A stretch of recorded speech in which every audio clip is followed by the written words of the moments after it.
ধূসর আকাশ, স্নিগ্ধতা প্রিয়তা। সূচনা পর্ব প্রথম থেকে শেষ। বাবা, আমি এই মেয়েকে বিয়ে করতে পারবো না। তুমি প্লিজ আমাকে আর জোর করো না। যাকে বিয়ে করব তাকে যদি ভালোই না বাসতে পারি তাহলে সেই বিয়ে করে কি লাভ বলো? আর সবচেয়ে বড় কথা হচ্ছে, তুমি নিশ্চয়ই চাইবে না যে তোমার এত আদরের ভাতিজি কষ্টে থাকুক। আজ প্রথম নিজের বাবার বিরুদ্ধে এতগুলো কথা বলল তমাল। ওর কথাগুলো শেষ হতে না হতেই ওর বাবা কষে একটা থাপ্পড় মারলেন। তারপর রাগে গজরাতে গজরাতে বললেন, বিয়ে যখন করবিই না তাহলে ওর বিয়েটা ভেঙে কেন দিলি? বল, উত্তর দে আমার কথার। তুই যদি ওকে ভালোই না বাসিস তাহলে বরকে ফোন করে কেন বলেছিস যে তোর সাথে সাফিকার রিলেশন আছে? বল। তমাল এইবার ভীষণ রেগে গেছে। ওর বাবার সামনে রাগটাকে কন্ট্রোল করার চেষ্টা করছে, কিন্তু পারছে না। দাঁতে দাঁত চেপে তমাল বলল, তোমরা আমার কথা বিশ্বাস কেন করছো না? আমি বরকে কোনো কল করিনি, আর না তো কিছু বলেছি। আর সাফিকার সাথে রিলেশনের কথা আমি স্বপ্নেও ভাবতে পারি না। তোমরা সবাই জানো যে ওই মেয়েটাকে আমি দুই চোখে সহ্য করতে পারি না। তাকে ভালোবাসা বা বিয়ে করা তো দূরে থাক। এই জন্যই তো আমার সন্দেহ তোর উপর। তুই ছাড়া এই বিয়ে কেউ ভাঙতে পারে না। যবে থেকে সাফিকাকে এখানে এনেছি তবে থেকেই তুই মেয়েটাকে সহ্য করতে পারিস না। তুই ওর বিয়ে ভাঙার জন্য এমন একটা জঘন্য কাজ করবি আমি ভাবতেও পারিনি। তোকে নিজের ছেলে ভাবতেও ঘৃণা লাগছে। বাবা, তুমি তোমার ছেলেকে এই চেনো? তোমার মনে হয় আমি এই ঘৃণিত কাজটা করতে পারি? আমি শিওর ওই ছেলেটাই বিয়ে করবে না। তাই এত সব ফন্দি আটছে। এমন একটা মেয়েকে কেই বা বিয়ে করতে চাইবে? জলজ্যান্ত একটা রোবট। প্রথমে সুন্দরী দেখে হ্যাঁ বলে দিলেও পরে হয়তো ওর ব্যবহার দেখে ওর সাথে কথা বলে আফসোস হচ্ছিল যে এমন একটা মেয়েকে কি করে বিয়ে করবে। তমাল, তুই এত বড় একটা অন্যায় করার পরেও বড় বড় কথা বলে যাচ্ছিস। লজ্জা করছে না তোর? তোর জন্য সাফিকার জীবনটা আমি নষ্ট হতে দেব না। এইসব শোনার পর আর কেউ রাজি হবে ওকে বিয়ে করতে? আমি তোর মতামত শুনতে চাইনি। আমি শুধুমাত্র আমার মতামত জানাচ্ছি। বাবা, তুমি সাফিকাকে জিজ্ঞেস করে দেখো। আর আমার সাথে বিয়ে দিলে ও আরো দুঃখী হবে। তুমি বুঝতে পারছো না? আমি কিছুতেই ওকে হ্যাপি রাখতে পারবো না। বাবা প্লিজ, তুমি জেনে শুনে ওই মেয়েটার সাথে আমার জীবনটাও নষ্ট করে দিও না। ওর জন্য আরো ভালো পাত্র পাওয়া যাবে। প্লিজ বাবা। ভালো পাত্র? আজকে মানসম্মান না থাকলে তুই ভালো পাত্র দিয়ে কি করবি? এইভাবে তোর কারণে ওর বিয়ে ভেঙে গেছে শুনলে কোন ভালো পাত্র ওকে বিয়ে করতে রাজি হবে বল? আর সব আত্মীয় স্বজনের কাছে আমার মুখ দেখানোর মতো ব্যবস্থা রেখেছিস তুই? আজ তোদের বিয়ে না হলে সবার সামনে মুখ দেখাতে পারবো ভেবেছিস? বাবা, তুমি মানসম্মানের কথা ভেবে আমাদের দুজনের জীবনই এভাবে শেষ করে দিতে পারো না। এতে কেউ সুখী হব না। তুমি বরং সাফিকাকেই জিজ্ঞেস করো, আমি 100% শিওর ও নিজেও আমাকে বিয়ে করতে চাইবে না। আমি কথা দিচ্ছি, সাফিকা রাজি থাকলে আমি ওকে বিয়ে করে নিব। কথাগুলো বলেই তমাল ভাবতে লাগলো যে সাফিকা নিশ্চয়ই ওকে বিয়ে করতে রাজি হবে না। যদিও ফোনটা ও করেনি। কিন্তু যেই করে থাক, নামতো ওরই নিয়েছে। কে হতে পারে যে ওকে এত বাজেভাবে ফাঁসিয়ে দিয়েছে? কিন্তু ও যে বলে দিল যে সাফিকা রাজি থাকলে ও ওকে বিয়ে করে নিবে। সাফিকা যদি সত্যি রাজি হয়ে যায় ওকে বিয়ে করতে, তাহলে? না, যে করেই হোক এখন সাফিকাকে মানাতে পারলেই ওর বাবার এই বাজে সিদ্ধান্তটা থেকে ও মুক্তি পাবে। এতক্ষণ তমাল ওর বাবা ফিরোজ সাহেবের সাথে তর্ক করছিল ওর চাচাতো বোন সাফিকাকে নিয়ে। সাফিকা গ্রামের মেয়ে, ওদের ওখানে নর্মাল একটা কলেজ থেকে অনার্সটা কমপ্লিট করেছে। ওর বাবা কৃষিকাজ করে। জমিজমা অনেক আছে। সাফিকারা দুবোন, কোনো ভাই নেই। ওর ছোট বোন সানিয়া এইবার কলেজে উঠল। তমালের বাবা ভাতিজিকে নিজের কাছে এনেছিল বিয়ে দেওয়ার জন্য। পাত্র ব্যাংকে চাকরি করে। সবকিছু ঠিকঠাক ছিল। কিন্তু কেন জানি তমাল সাফিকাকে দেখতেই পারত না। এই কথাটা সবাই জানত। কিন্তু আজ সাফিকার বিয়ে ছিল। হঠাৎ বরের বাবা ফোন করে জানায় যে তমাল নাকি উনাদের ফোন করে জানিয়েছে যে সাফিকার সাথে তমালের সম্পর্ক ছিল। শুধু তাই নয়, তমাল নাকি এটাও জানিয়েছে যে সাফিকা প্রেগন্যান্ট। শেষের কথাটা এক কান দুই কান হতে হতে সবার কাছে পৌঁছে গেছে। সবাই এসব নিয়েই আলোচনা করছে। তমালের ভাষ্যমতে এই ফোনটা ও করেনি। কিন্তু ওর বাবার বিশ্বাস যে, এই ফোনটা ওই করেছে। তমাল ভীষণ রেগে আছে। নিজের বাবাই যেখানে ওকে বিশ্বাস করছে না, সেখানে অন্য কেউ ওকে কি বিশ্বাস করবে? সাফিকার উপর ও রাগে ফেটে পড়ছে। সাফিকার মা কান্নাকাটি শুরু করে দিয়েছেন। গ্রামের সহজ সরল মানুষ শহরে এসেছিল নিজের মেয়েকে ভালোভাবে বিয়ে দিতে, কিন্তু সেটা যে তাদের জীবনের বড় ভুল হবে তা ভাবতে পারেনি। সবাই জানে যে, এসব মিথ্যা। কিন্তু আত্মীয়দের মুখ কি করে বন্ধ করবে? সবাই সাফিকাকে ছিছি করছে। কদিনের জন্য চাচার বাড়ি এসেই চাচাতো ভাইয়ের সাথে এসব। সাফিকার বাবা খুব চিন্তায় আছে, এক মেয়ের বিদায় নিয়েই যদি এত কিছু হয়ে যায়, তাহলে উনি উনার ছোট মেয়ের বিয়ে দিবেন কি করে? তমালের গার্লফ্রেন্ড আছে। ওদের 4 বছরের রিলেশনশিপ। ওকে ছাড়া তমাল আর কাউকে বিয়ে করতে পারবে না। আর তাছাড়া গ্রামের সহজ সরল ন্যাকা টাইপের মেয়ে দেখলেই তমালের গা জ্বালা করে। এই কারণেই সাফিকাকে ওর পছন্দ নয়। সব সময় বাধ্য মেয়ের মতো সবার হুকুমের আশায় থাকে। যে যা বলে তা অক্ষরে অক্ষরে পালন করে। নিজস্বতা বলতে কিছুই নেই এই মেয়ের। আর তাকে নাকি ও ভালোবাসে। কথাগুলো ভাবতেই গা ঘিন ঘিন করে উঠে তমালের। তমালরা 2 ভাই, আর 1 বোন। ওর ভাই তুষার মাস্টার্স করছে আর ছোট বোন তরি সানিয়ার সমান, সবে কলেজে উঠল। তমালরা মাঝে মধ্যে গ্রামে যেত, তবে সাফিকা এই প্রথম ওদের বাসায় এসেছিল। এর আগেও তমাল সাফিকাকে পছন্দ করত না। কেমন যেন মরামরা টাইপের মনে হয় সাফিকাকে ওর। হঠাৎ সাফিকার মায়ের কান্না বেড়ে গেল। সবার ছোটাছুটিও বেড়ে গেল, তমাল আর ওর বাবাও সেদিকে ছুটে গেল। সাফিকা ঘরের দরজা লাগিয়ে দিয়েছে, কারো বুঝতে বাকি রইল না যে, ও কি করতে চলেছে। তমালের বাবা তমালকে শাসাতে লাগল। যদি সাফিকার কিছু হয়ে যায়, আমি তোকে কখনো ক্ষমা করব না, আমি ভুলে যাব যে, তুষার ছাড়া আমার আরেকটা ছেলে ছিল। তমাল সবার সাথে দরজায় ধাক্কা দিতে লাগলো আর বলতে লাগলো, সাফিকা, তুমি কি পাগল হয়ে গেছো? মানুষের কথায় নিজের জীবন কেন শেষ করতে চাচ্ছ তুমি? আমি বলছি দরজা খোলো, দেখো তুমিও জানো আর আমিও জানি যে, আমাদের মধ্যে কোন সম্পর্ক নেই। তাহলে তুমি কেন নিজেকে শেষ করে দিতে চাইছো? টেস্ট করালেই তো সব প্রমাণ হয়ে যাবে। কিন্তু ভেতর থেকে কোনো সাড়া না পেয়ে সবাই আরো বেশি চিন্তা করতে লাগলো। সবাই দরজা ভাঙার প্রস্তুতি নিতে লাগলো। তমালের বাবা তখন বলতে লাগলেন, সাফিকা মামনি, তুই দরজা খোল। তমালি তোকে বিয়ে করবে। আমার বাড়ি থেকে তোর কোনো অসম্মান আমি হতে দেব না। আমি কথা দিচ্ছি, আজ থেকে তুই এ বাড়িতেই থাকবি। আমিও দেখব কে তোকে অসম্মান করে কথা বলে। আমি বেঁচে থাকতে কেউ তোকে একটা কথাও শোনাতে পারবে না। তমাল রাজি হয়েছে। ও বলেছে যে, তুই রাজি থাকলেই ও তোকে বিয়ে করবে। আমাদের আর টেনশন বাড়াস না মা। দরজাটা খোল। ফিরোজ সাহেব কথাগুলো বলার সাথে সাথেই সাফিকা দরজা খুলে বের হয়ে আসলো। বউয়ের সাজে পুরো অপ্সরীর মতো দেখতে লাগছে সাফিকাকে। এই রকম একটা মেয়ের বিয়েতেও যে এত কাহিনী হতে পারে তা কে জানত। এতক্ষণ সবাই এটা নিয়ে কানাঘুষা করছিল যে, তমালের মতো একটা ছেলে এমন একটা জঘন্য কাজ কি করে করতে পারল। তাও আবার নিজেরই চাচাতো বোনের সাথে। আর এখন বিয়েও করতে চাইছে না। কি ছেলেরে বাবা! অথচ যখনই শুনেছে যে, তমাল সাফিকাকে বিয়ে করতে রাজি হয়েছে, তখনই আবার বলতে শুরু করল, দেখেছ আজকালের ছেলেমেয়েদের কাজকর্ম। পাপ করে আবার ধিকারও করে। আরে ভাই বিয়েই যখন করবি আগে জানালেই পারতি। পারিবারিকভাবেই বিয়ে দিয়ে দিত। এত নাটক করার কি দরকার ছিল?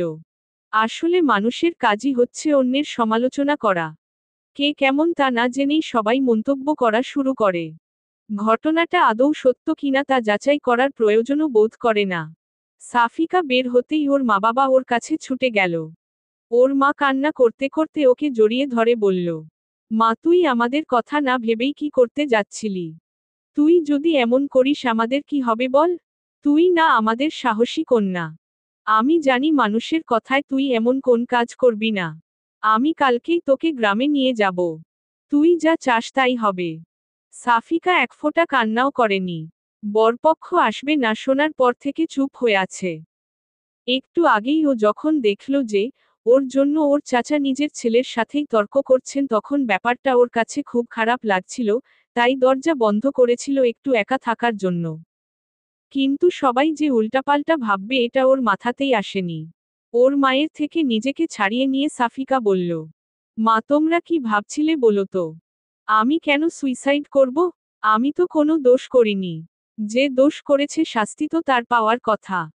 আর তোমার কি মনে হয় এখন গ্রামে গেলেই সব ঠিক হয়ে যাবে? এই খবরটা কি গ্রামে পৌঁছায়নি? সমস্যা থেকে পালালেই তা সমাধান হয়ে যায় না। সমস্যাকে মোকাবিলা করতে হয়। এটা আমার জীবন, আমার সমস্যা, তাই সমাধানটাও আমাকেই খুঁজতে হবে, তোমরা একদম চিন্তা করো না। সাফিকার মুখে এমন কথা শুনে নিন্দুকেরা আরো কানাঘুষা শুরু করে দিল, কিন্তু সাফিকার সেদিকে কোনো ভ্রুক্ষেপ নেই। ও সোজা তমালের সামনে গিয়ে দাঁড়ালো। সাফিকার মাত্র বলা কথাগুলো শুনে তমাল যেন হা হয়ে গেছে। ও কল্পনাও করতে পারেনি যে সাফিকা এত সুন্দর করে গুছিয়ে কথা বলতে পারে। তমাল এটা ভেবে খুশি হলো যে সাফিকা নিশ্চয়ই খুব বুদ্ধিমতী একটা মেয়ে হবে। আর ও নিশ্চয়ই নিজের জীবন নষ্ট করার জন্য তমালকে বিয়ে করতে চাইবে না। কারণ ফোনটা তমাল না করে থাকলেও সবাই জানে যে ফোনটা ওই করেছিল। সে অনুযায়ী ওর মতো একটা ছেলেকে সাফিকা নিশ্চয়ই বেছে নিবে না বিয়ে করার জন্য। ওর জীবনের সমস্যা ও নিজেই সলভ করবে। কিন্তু সাফিকা ওর দিকে যতই এগিয়ে আসছে তমালের হার্টবিট ততই বাড়ছে। সাফিকাকেও একটা নরম মেয়ে ভেবেছিল। কিন্তু ও তো একটা সাহসী মেয়ে বলেই মনে হচ্ছে এখন। সাফিকা তমালের একদম সামনে এসে থেমে গেল। তমাল ভাবছে যে এইবার হয়তো সাফিকা ওকে একটা থাপ্পড় দিয়ে জানতে চাইবে যে ওর সাথে এমনটা কেন করল। কিন্তু সাফিকা ওকে অবাক করে দিয়ে জিজ্ঞেস করল, আপনি কি সত্যিই আমাকে বিয়ে করতে রাজি হয়েছেন? ধূসর আকাশ। 2 পর্ব। স্নিগ্ধতা প্রিয়তা। আপনি কি সত্যিই আমাকে বিয়ে করতে রাজি হয়েছেন? সাফিকার মুখ থেকে কথাটা শুনে তমাল কি বলবে বুঝে উঠতে পারছে না। আজ প্রথম সাফিকার এমন ব্যবহার দেখে এমনিতেই বিস্মিত হয়ে গেছে ও, তার উপর আবার ওকে জিজ্ঞেস করছে বিয়ে করতে রাজি হয়েছে কিনা। মেয়েটি আসলে কি চাইছে বুঝতে পারছে না তমাল। সাফিকা সবার সামনে ওকে এমনভাবে কথাটা জিজ্ঞেস করছে যেন ও নিজেও এটাই চাচ্ছিল। তমালকে চুপ থাকতে দেখে সাফিকা আবার বলল, দেখুন আমি আপনাকে জোর করছি না। আপনি যদি সত্যিই আমাকে বিয়ে করতে চান, আমার কোনো আপত্তি নেই। আমি আপনাকে বিয়ে করতে রাজি আছি।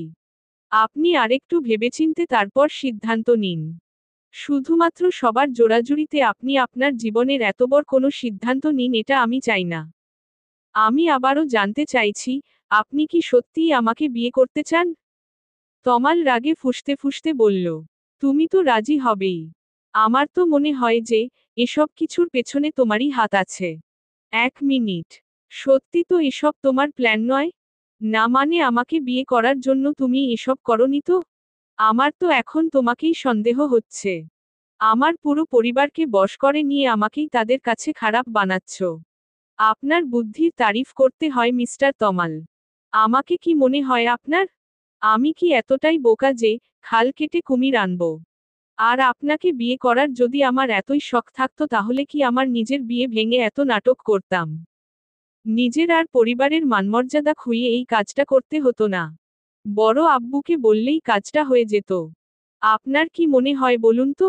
বড় আব্বুকে বললে তিনি কি আমার কথা ফেলতে পারতেন? এমনও তো হতে পারে যে তুমি। এটুকু বলতে না বলতেই পাশ থেকে ওর বাবা ওকে ধমক দিয়ে উঠলেন।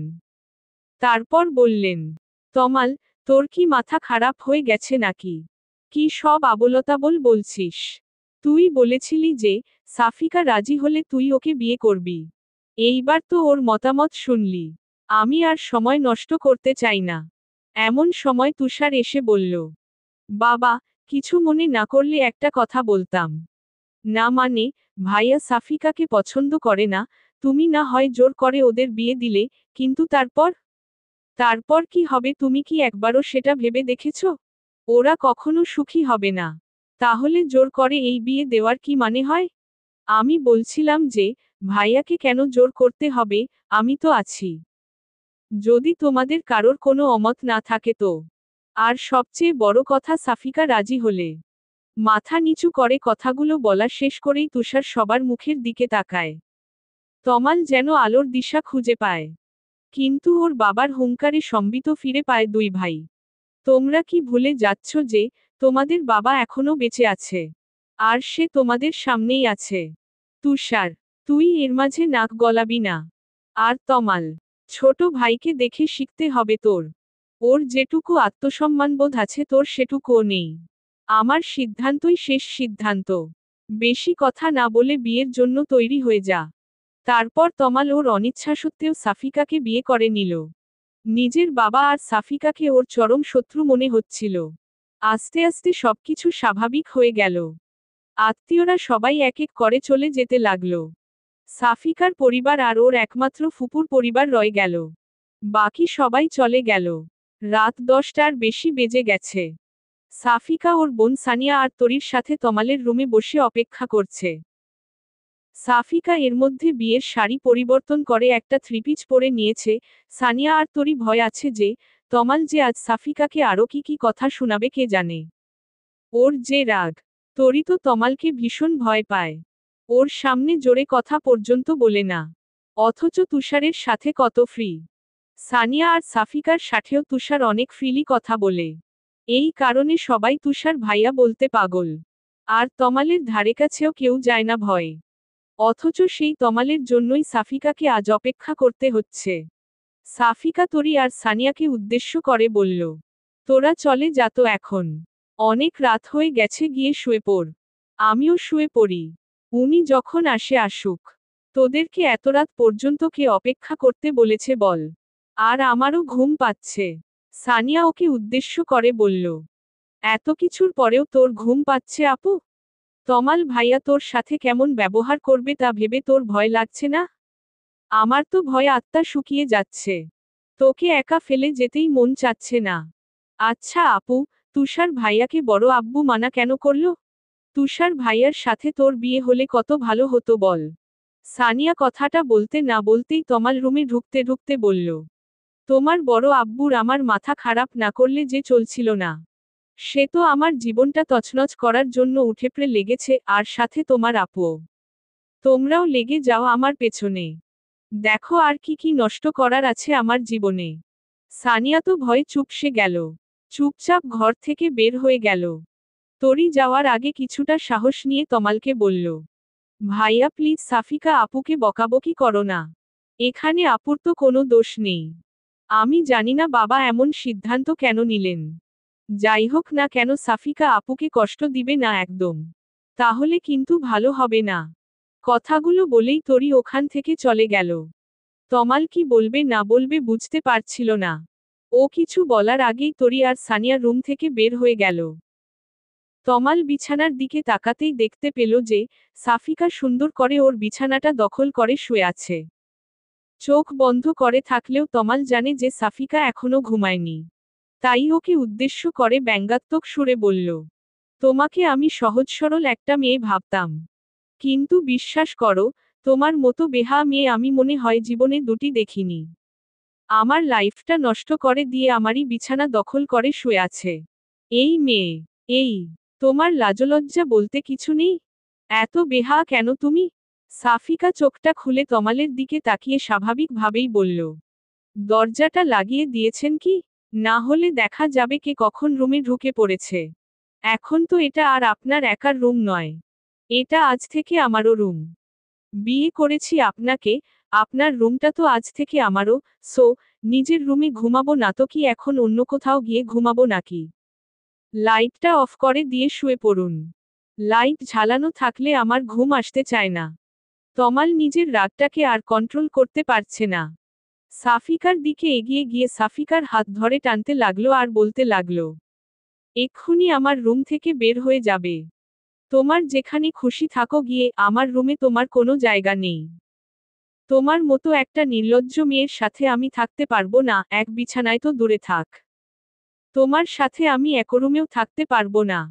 সাফিকা এক ঝটকায় নিজের হাতটা ছাড়িয়ে নিয়ে অন্যদিকে মুখ ঘুরিয়ে শুয়ে পড়ল। আর আস্তে আস্তে বলল, আমার সাথে থাকতে না চান আপনি যেখানে খুশি গিয়ে থাকতে পারেন। আমার কোনো আপত্তি নেই। কিন্তু আমি কোথাও যেতে পারবো না। নিজের স্বামীর পাশে থাকবো, এতে বেহায়াপনার কিছু তো দেখছি না আমি। তমাল নিজেও সাফিকার পাশে শুয়ে পড়ল। আর বলতে লাগল, কত বড় সাহস তোমার! আমার রুম থেকে আমাকেই তাড়াচ্ছ। বিয়ে হয়েছে কি মনে হচ্ছে কোনো অদৃশ্য পাওয়ার পেয়ে গেছো। আগে তো পুরো মিনি বিড়াল হয়ে থাকতে। আমার তো এখন মনে হচ্ছে যে, এসবের পিছনে তোমারই হাত আছে। তুমি আমাকে ভালবাসো, তাই না? স্বীকার কেন করছো না? বিয়ে তো করেই নিয়েছো। এইবার অন্তত নিজের ভুলগুলো স্বীকার করো। কথাগুলো বলেই তমাল সাফিকাকে নিজের দিকে ঘুরিয়ে নিল। তারপর সাফিকার চিবুকটা হাত দিয়ে ধরে বলতে লাগল, এত তেজ কোথায় ছিল বলো তো? তোমার এই তেজ ভাঙাতে না আমার বেশি সময় লাগবে না। তোমার আসল রূপ আমি সবার সামনে এনেই ছাড়ব। Just wait and see. কথাগুলো বলেই তমাল সাফিকার চিবুক ছেড়ে দিয়ে পাশ ফিরে শুয়ে পড়ল। সাফিকা এতক্ষণ তমালের কথা শুনছিল, এইবার সাফিকা কান্না শুরু করে দিল। আজ সারাদিন এত কিছু হয়ে গেছে তবুও সাফিকা এক ফোঁটা কান্নাও করেনি। কিন্তু এখন ওর কান্নাগুলো যেন আর বাধা মানছে না, দুচোখ ছাপিয়ে আসছে। কান্না করতে করতে সাফিকা বলতে লাগল, কেন সবাই আমাকেই দোষ দিচ্ছে বলুন তো? আপনি বরপক্ষকে ফোন করেছিলেন। আপনি বলেছেন যে, আমি নাকি প্রেগন্যান্ট। এ কথা শুনে কেউ আপনাকে কিছু বলেছে? একবারও আপনার দোষ দিয়েছে? কিন্তু আমাকে বলেছে। সবাই বলেছে যে, আমি একটা দুশ্চরিত্রা মেয়ে। যে কিনা চাচার বাড়িতে 2 দিনের জন্য এসেই নিজেকে কন্ট্রোল করতে পারিনি। এমনকি আরও কি কি বাজে কথা বলেছে যা আমি ভাষায় প্রকাশ করতে পারবো না। কিন্তু আপনাকে কেউ বলেছে দুশ্চরিত্র। কেউ বলেছে যে, ছেলেটা নিজেকে সামলাতে পারেনি। বলেনি, কারণ আপনি ছেলে। ছেলেরা নাকি এমনি হয়। কিন্তু মেয়েদের নাকি মানিয়ে চলতে হয়। আমার শুধু বিয়েটা ভাঙেনি, আমার সম্মান, আমার বাবা মায়ের সম্মান সবকিছু আপনি ধুলোয় মিশিয়ে দিয়েছেন। তারপরেও আমি আপনাকে বিয়ে করেছি শুধুমাত্র আমার বাবা মায়ের মুখের দিকে তাকিয়ে। আমার বাবা মা নিজের মানসম্মান বাঁচাতে আমাকে এখানে নিয়ে এসেছিল। কিন্তু কি লাভ হলো বলুন? সেই মানসম্মান তো ধুলোর সাথেই মিশে গেল। আমাকে বিয়ে দেওয়ার জন্য এখানে কেন আনা হয়েছিল আপনি কি জানেন?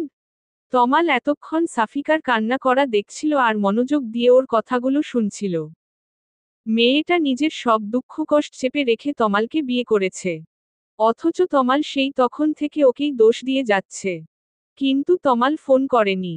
সাফিকাও যদি কাউকে দিয়ে ফোন না করিয়ে থাকে তাহলে ফোনটাকে করলো বরপক্ষকে। তমাল কিছুতেই এটা মিলাতে পারছে না। তমালকে চুপ থাকতে দেখে সাফিকা আবার বলতে লাগল, কি হলো এখন? এমন ভাঙা রেডিওর মতো থেমে গেলেন কেন? উত্তর দিন। আপনি জানেন না তাই না? এই বাসার প্রত্যেকটা মানুষ হয়তো জানে আমাকে এখানে কেন আনা হয়েছে। কিন্তু আপনি এখনো জানেন না। আপনি এত আজীব মানুষ কেন বলুন তো? কেউ আপনাকে জানায়নি নাকি আপনি নিজেই শোনার প্রয়োজন বোধ করেননি? এখনো কি জানতে চান না? তমাল বুঝতে পারছে না যে ওর কি বলা উচিত। এমন পরিস্থিতিতে ও এর আগে কখনো পড়েনি। আকাশ পরিমাণ রাগ নিয়ে রুমে ঢুকেছিল। অথচ এখন মনে হচ্ছে সাফিকার কথাগুলো শুনে ওর সব রাগ গলে পানি হতে শুরু করেছে। এমন তো হওয়ার কথা ছিল না। সাফিকা এতবার ওকে প্রশ্ন করে যাচ্ছে অথচ ও চুপ করে শুধু শুনেই যাচ্ছে। কথা বলতে যেন ভুলে গেছে ও। না শুনে কি উপায় আছে? আমি চাইলেও তুমি শোনাবে আর না চাইলেও তুমি শোনাবে। তার থেকে বলেই ফেলো তোমার কাহিনী। বাবা সেদিন বলছিল কি যেন? আমি অতটা মনোযোগ দিয়ে শুনিনি। সবাই কথা বলছিল, তোমার কোনো কথা শোনার কোনো আগ্রহ আমার ছিল না, তাই শোনা হয়নি। আজ তো না শুনলে তুমি আমাকে ঘুমাতে দেবে বলে মনে হয় না। সাফিকা কান্না করতে করতে তমালের শার্টের সাথে নাকমুখ মুছতে থাকে। তমাল সরে যেতে চাইলেও পারে না। সাফিকা টেনে ধরে ওর নাকের পানি, চোখের পানিগুলো তমালের শার্টে মুছতে থাকে।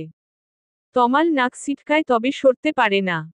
সাফিকা যে ওর শার্টটাকে টিস্যু বানিয়ে ফেলেছে তা বুঝতে বাকি রইল না।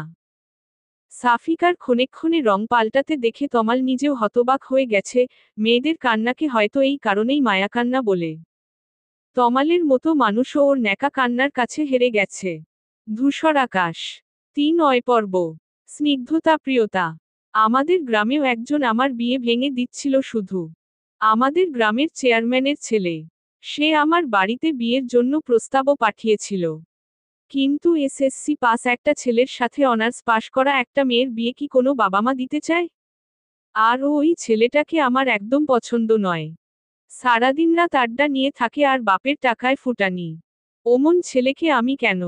কোনো ভালো মেয়েই বিয়ে করতে চাইবে না। কিন্তু ওই যে, জোর যার মুল্লুক তার। যে বিয়ে ভাঙা বন্ধের জন্য আমাকে এখানে আনলো, সেই এখানে এসেও একই অবস্থা। তাও আবার বিয়ের দিন। আরেক ধাপ এগিয়ে। তমাল এতক্ষণ মনোযোগ দিয়ে ওর কথা শোনার পর বলল, তাহলে তোমার বিয়ে ভাঙার জন্য আমাকে কেন দোষারোপ করছো সবাই? এটা তো সবাই জানো যে, বিয়েটা কে ভেঙেছে। আমাকে এর মধ্যে জড়ানোর কি খুব বেশি প্রয়োজন ছিল? এখানে ওরা খোঁজ পাবে কিভাবে? ওরা যাতে আমার খোঁজ না জানতে পারে সেই জন্যই তো আমাকে এখানে আনা হয়েছিল। তবে কেন জানি আমার মনে হচ্ছে আপনি সত্যি বলছেন। মানে এর পেছনে নিশ্চয়ই অন্য কেউ আছে। কিন্তু কে সে? আপনি আমাকে হেল্প করবেন খুঁজে বের করতে? আর সে যে শুধু আমার শত্রু তা নয়, কিন্তু সে আপনারও ঘোর শত্রু। না হলে আপনাকে এর মধ্যে জড়াতো না। আমাকে বিশ্বাস করার জন্য থ্যাঙ্কস। অন্তত একজন তো আমাকে বিশ্বাস করেছে। আমি অবশ্যই আসল কালপ্রিটকে খুঁজে বের করব। এত জঘন্য কাজ কে করতে পারে? তাকে তো তার প্রাপ্য পেতেই হবে। কথাগুলো বলার পর তমাল বিছানা থেকে উঠে শার্টটা চেঞ্জ করে একপাশে জড়োসড়ো হয়ে শুয়ে পড়ল। আর ভাবতে লাগলো যে, এই কাজটা যদি ওই চেয়ারম্যানের ছেলে না করে থাকে তাহলে আর কে হতে পারে। ফিরোজ সাহেবের স্ত্রী শিলা ভীষণ রেগে আছেন। আত্মীয়ের মধ্যে বিয়েশাদী উনার একদম পছন্দ নয়। শুয়ার পর থেকে উনি স্বামীর সাথে এই নিয়ে তর্ক করে চলেছেন। তোমাকে আমি আগেই বলেছিলাম যে, এই মেয়েকে এখানে আনার কোনো প্রয়োজন নেই। গ্রামে এত ঝামেলা হচ্ছে, এখানে যে ঝামেলা হবে না তা কে জানে। তুমি তো আমার কোনো কথা শুনবে না। মানবতার ভাণ্ডার খুলে বসে আছেন। শেষে কিনা ওই মেয়েকে আমার ছেলের কাঁধেই ঝুলিয়ে দিলে। কে জানে এই মেয়ে কেমন হবে।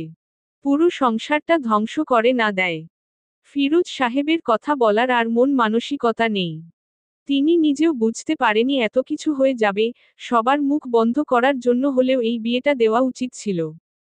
বড় মুখ করে ভাইয়ের মেয়েকে এখানে এনেছিল বিয়ে দেওয়ার জন্য। এখান থেকেও যদি খালি হাতে ফিরত তাহলে মেয়েটার কি হতো? দেখো শিলা, যা হওয়ার হয়ে গেছে। সাফিকা এখন আর শুধু আমার ভাতিজি নয়, ও আমাদের বড় ছেলের বউ। আশা করি কথাটা মাথায় থাকবে। ভাগ্যের লিখন খণ্ডানোর ক্ষমতা আমাদের কারোরই নেই। কথাগুলো বলেই পাশ ফিরে শুয়ে পড়ল ফিরোজ সাহেব। শিলা আবার বলতে লাগল, আমার ছেলেকে জোর করে বিয়ে দিয়েই ভাবছো যে, সে আমার ছেলের ভালোবাসা পেয়ে গেল? আমার ছেলে ওই মেয়েকে কখনো মেনে নিবে না, আর আমিও না। আত্মীয়দের সামনে তুমি সবার মান রাখতে চেয়েছিলে, তা রাখা শেষ। এবার আমার যা করার তাই করব। কালকেই ওই মেয়েকে আমি ওর বাবা মায়ের সাথে গ্রামে পাঠানোর ব্যবস্থা করছি। তুমি এর মাঝে একদম নাক গলাবে না।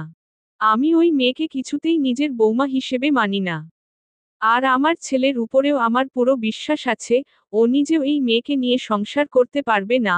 যা হওয়ার হয়ে গেছে, আর সামনেও যা উচিত তাই হবে।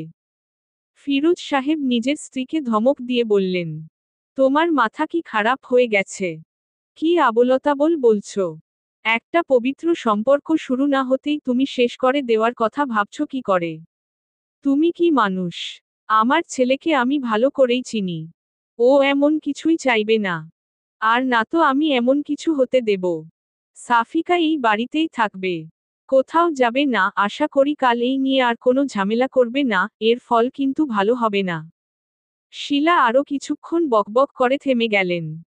স্বামীর সাথে যত ঝগড়াই করুক না কেন, সবার সামনে তার বিরুদ্ধে কথা বলার সাহস তার নেই।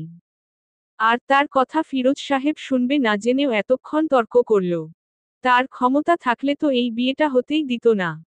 এসব ভেবে মনেমনে সাফিকা, ওর বাবা মা আর নিজের স্বামীকে গালাগালি করতে করতে ঘুমিয়ে পড়লেন শিলা। তুষার ছাদে গিয়ে একটার পর একটা সিগারেট শেষ করছে আর ভাবছে যে, ওর মা আত্মীয়ের সাথে বিয়েশাদী পছন্দ করে না বলে সাফিকাকে বিয়ে করার দুঃসাহস দেখাতে পারেনি। অনেকবার বলতে চেয়েও ওর বাবা মাকে বলতে পারেনি কথাটা। অথচ আজ ওরই ভাইয়ের সাথে বিয়ে হয়ে গেল। ওর মায়ের লজিক খাটল না। অথচ নিজের পছন্দটাকে ও বিসর্জন দিয়ে দিল। নিজের উপরেই প্রচুর রাগ হচ্ছে এখন তুষারের। একবার ওর বাবাকে বলেই দেখত, হয়তো ওর বাবা ব্যবস্থা করত। কিন্তু আজ ওর বাবা ওর ইচ্ছে থাকা সত্ত্বেও তমালের সাথেই সাফিকার বিয়ে কেন দিল, সেটা ওর মাথায় আসছে না। তমাল তো সাফিকাকে মোটেও পছন্দ করে না। কিন্তু এখন তমাল যদি সাফিকার সাথে নাও থাকে তবুও তো ও সাফিকাকে পাবে না। ওর ভাগ্যটা কেন এত খারাপ হলো? সাফিকাকে এত করে মন থেকে চেয়ে ও নিজের করতে পারল না। অথচ তমাল না চাইতেন সাফিকাকে পেয়ে গেল। যে যার কদর বোঝে না, সে তার ভাগ্যেই কেন পড়ে। সাফিকা কি ভালো থাকবে তমালের সাথে? তমাল কি আদৌ ভালোবাসতে পারবে সাফিকাকে? অনেক রাত পর্যন্ত এসব ভাবতে থাকে তুষার। তমাল সকালে ঘুম থেকে উঠে ফ্রেশ হয়ে এসে দেখে যে সাফিকা তখনও ঘুমাচ্ছে। তরি এসে একবার ডেকে গেছে নাস্তা করার জন্য। রাতে অনেকক্ষণ কান্না করে তারপর ঘুমিয়েছে। তাই তমাল ওকে ডাকতে চাচ্ছিল না।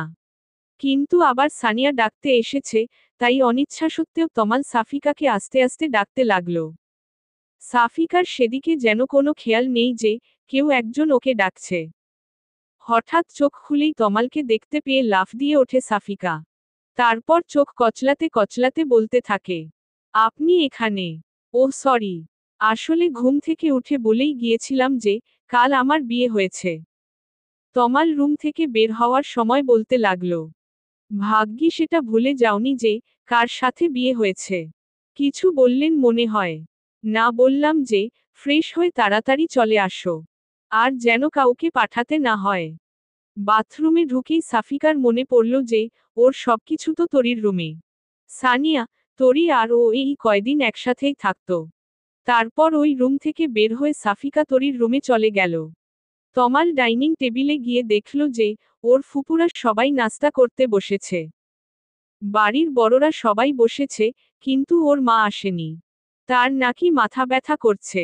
তমাল বুঝতে পারল যে ওর মা কেন আসছে না। ওর মাকে ওর চেয়ে ভালো আর কেউ জানে না হয়তো। ও না গেলে যে ওর মা আসবে না তা বুঝতে পেরে ওর মাকে ডাকতে চলে গেল। ওর মায়ের রুমে ঢুকে খাবার খেতে যেতে বলতেই ওর মা বলতে লাগল, তুইও তো শুধু তোর বাবার কথাই শুনবি। আমার কথার কি মূল্য আছে কারো কাছে?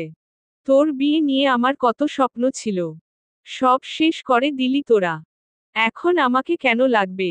যা, তোর বউয়ের কাছে যা। আমাকে ডাকতে হবে না। মা, আমাকে যেন আর কিছু বলতে না হয়। তাড়াতাড়ি চলো, সবাই অপেক্ষা করছে তোমার জন্য। ফুপুরা চলে যাবে।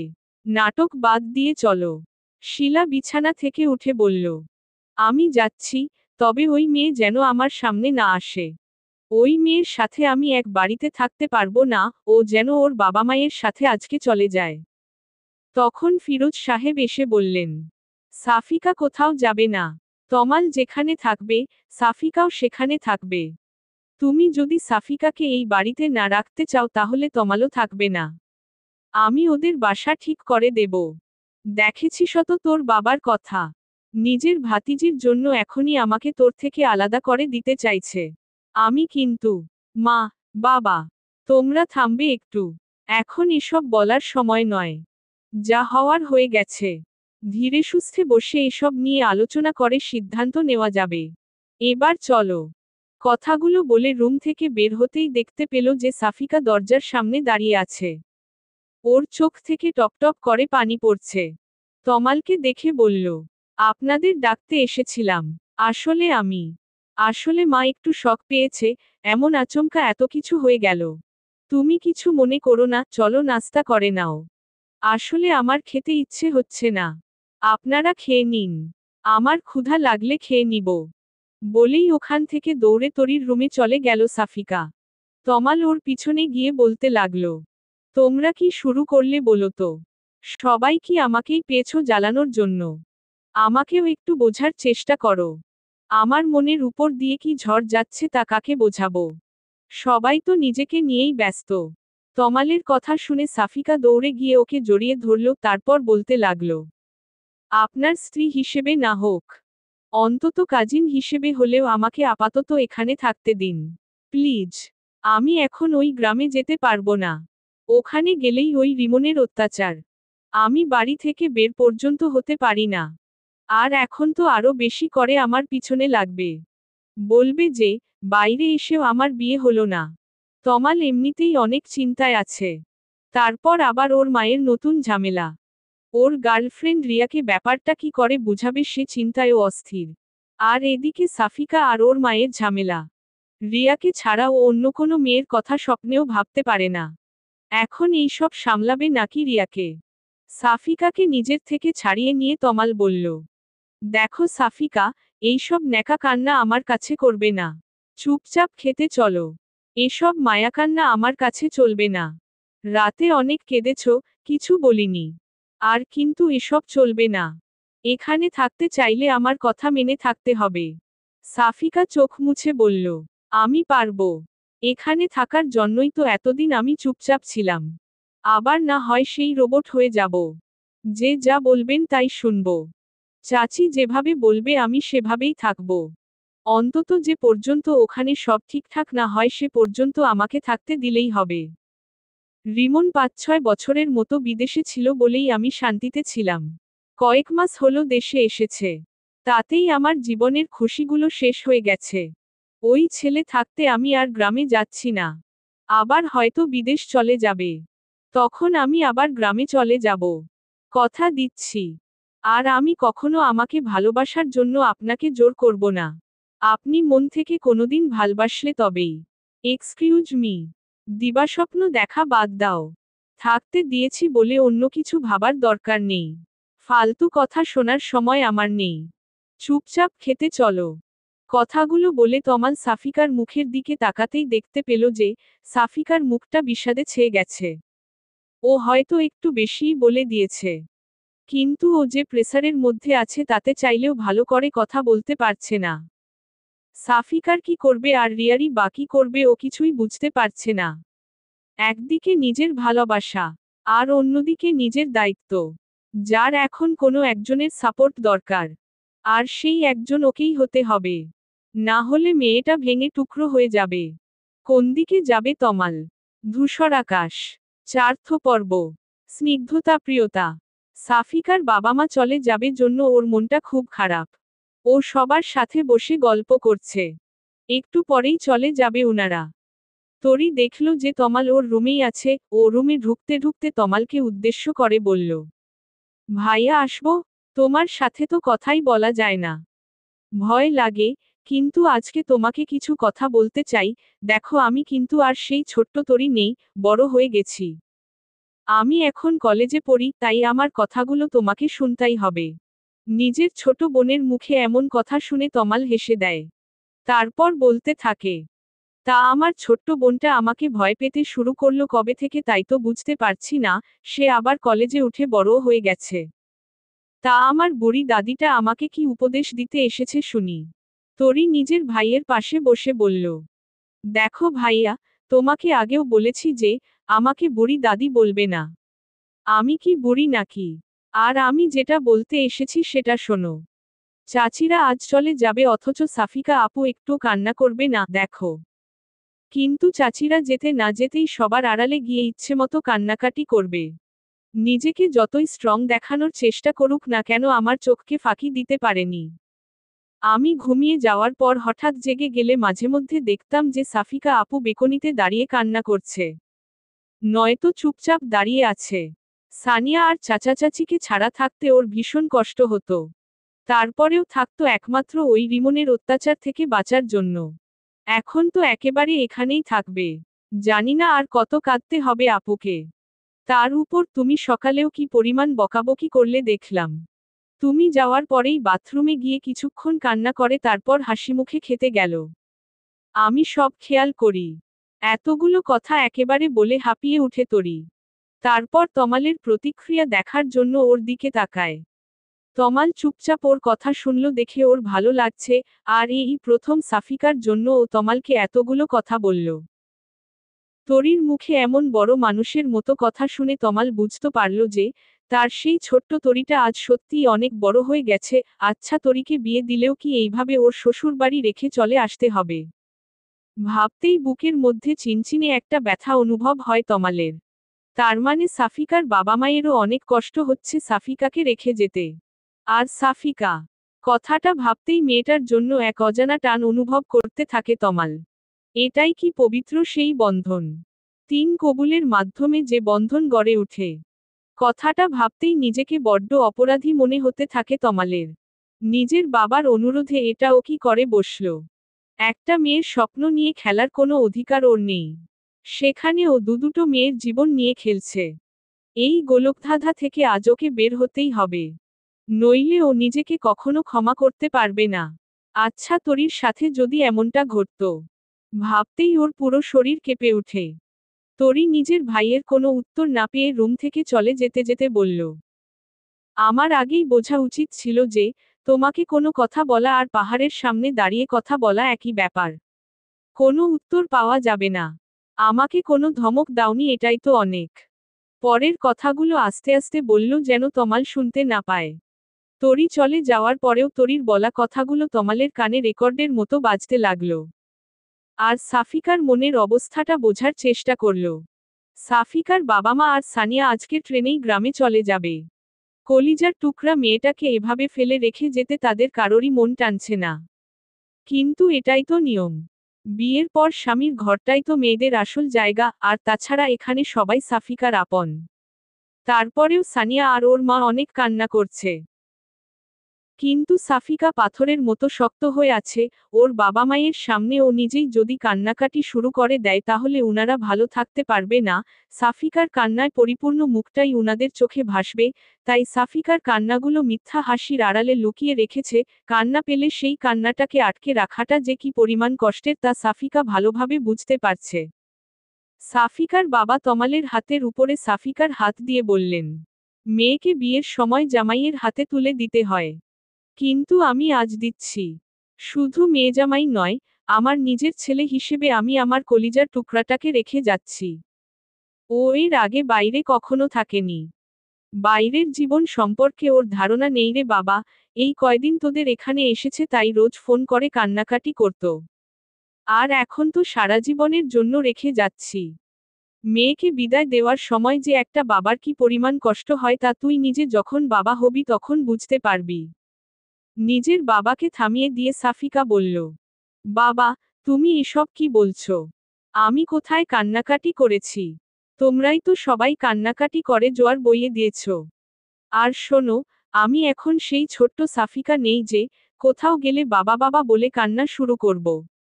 দেখছো না আমি কত হাসি খুশি আছি এখানে? আমাকে কি পরের বাড়িতে রেখে যাচ্ছ নাকি? এখানে সবাই আছে, বড় আব্বু, চাচি, তরি। তুমি একদম চিন্তা করবে না আমাকে নিয়ে, আর সানিয়া তো আছেই। নিজের খেয়াল রাখবে। আর সানিয়া, সারাক্ষণ টিভি আর ফোন না দেখে ঠিকঠাক পড়াশোনা করবি আর বাবা মায়েরও খেয়াল রাখবি। আর নিজের খেয়ালও রাখবি। কাজ ছাড়া একদম বাইরে যাবি না।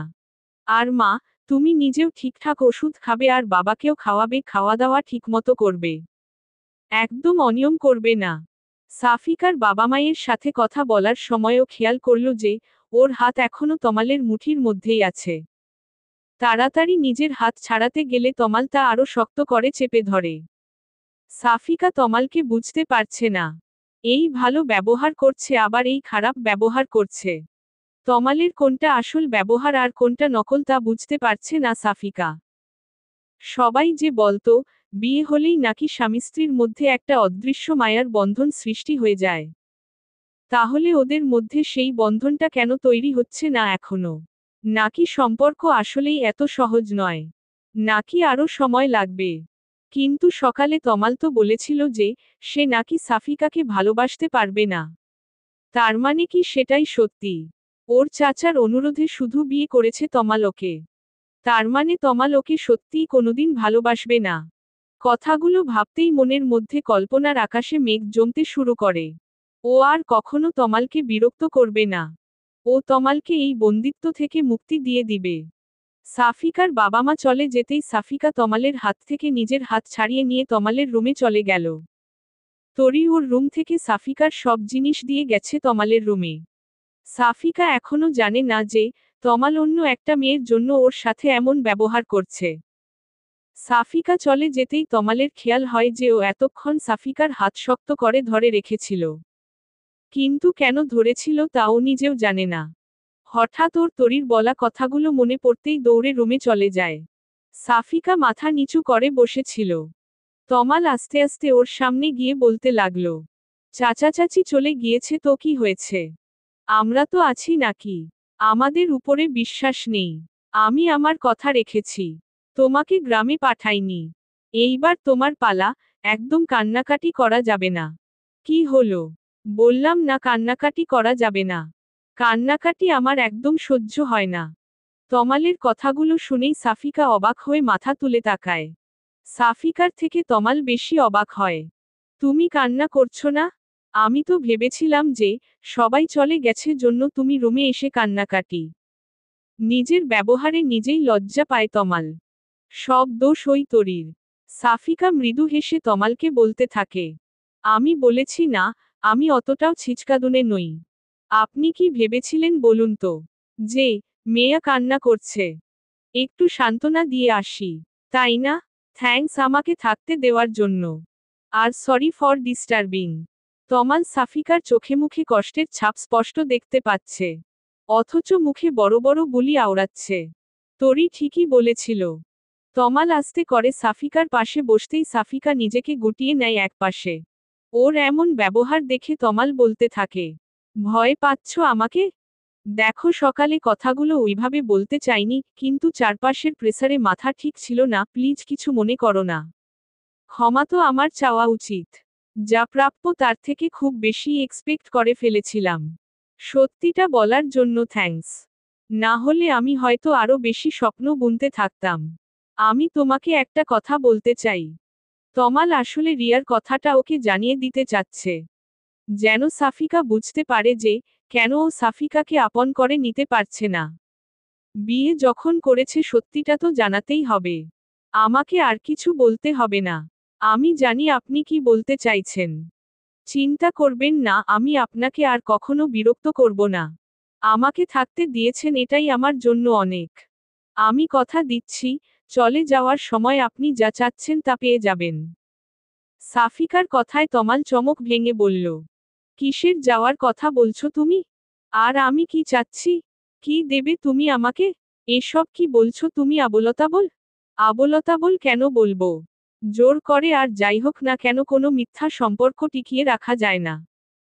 আমাদের সম্পর্কটা বাইরের দিক থেকে সত্য হলেও ভিতরের দিক থেকে পুরোটাই মিথ্যা। আমি বুঝতে পারিনি যে, পরিস্থিতি এতটা খারাপ হবে। তাহলে কখনো আমি আপনাকে এই বিয়েটা করতে দিতাম না। এই তো আর কটা দিন, তারপর আমি আপনাকে এই বন্ধন থেকে চিরতরে মুক্তি দিয়ে যাব। কথাগুলো বলেই সাফিকা বিছানা থেকে উঠার প্রস্তুতি নিচ্ছিল, তমাল ওর হাত ধরে আবার বসিয়ে সাফিকার মুখটা নিজের দিকে নিল। রাগে তমালের চোখ দুটো রক্তবর্ণ ধারণ করেছে। সাফিকাকে উদ্দেশ্যে করে বলল, কি যেন বলছিলে আরেকবার বলো। বন্ধন থেকে মুক্তি? কি বলছিলে এসব? সাফিকা তমালের হাত থেকে নিজেকে ছাড়াতে গিয়েও ব্যর্থ হয়। তমালের চোখের দিকে তাকাতেই ওর ভয় হতে থাকে। তমালের এমন রূপ দেখে ওর আত্মা শুকিয়ে যায়। সাফিকা শুকনো কণ্ঠে সাহস সঞ্চার করে বলল, ডিভোর্স। কথাটা বলার সাথে সাথেই সাফিকা কিছু বুঝে ওঠার আগেই ওর গালে একটা থাপ্পড় পড়ল। তমালের হাতের কয়েকটা আঙুলের দাগ সাথে সাথেই স্পষ্ট হয়ে উঠল ফর্সা গালের উপর। তমাল নিজের রাগটাকে কন্ট্রোল করতে পারছে না। তুমি এসব করে কি প্রমাণ করতে চাইছো? মহান সাজতেন চাইছো? আমাদের সম্মানের কথা বাদ দিলাম। নিজের বাবা মায়ের কথাটাও ভাববে না একবার? বিয়েটাকে ছেলেখেলা মনে হয় তোমার কাছে? যখন খুশি করলে, যখন খুশি ভেঙে দিলে, তারপর যে কি হবে তা একবারও ভেবে দেখেছো? সবার অনুভূতির কোনো মূল্য নেই তোমার কাছে? তমালের কথা শুনে সাফিকা এতক্ষণে চোখের জলগুলোকে মুক্ত করে দিল। তারপর কান্না করতে করতে বলল, বাহ, আপনি সবার দিকটা দেখছেন। অথচ আমার দিকটা একবারও ভেবে দেখেছেন? সবাইকে খুশি রাখবো। আর দিন শেষে আমার কি হবে? আমার খুশিগুলো? নিজের খুশি বিসর্জন দিয়ে অন্যকে খুশি করার মানে জানেন?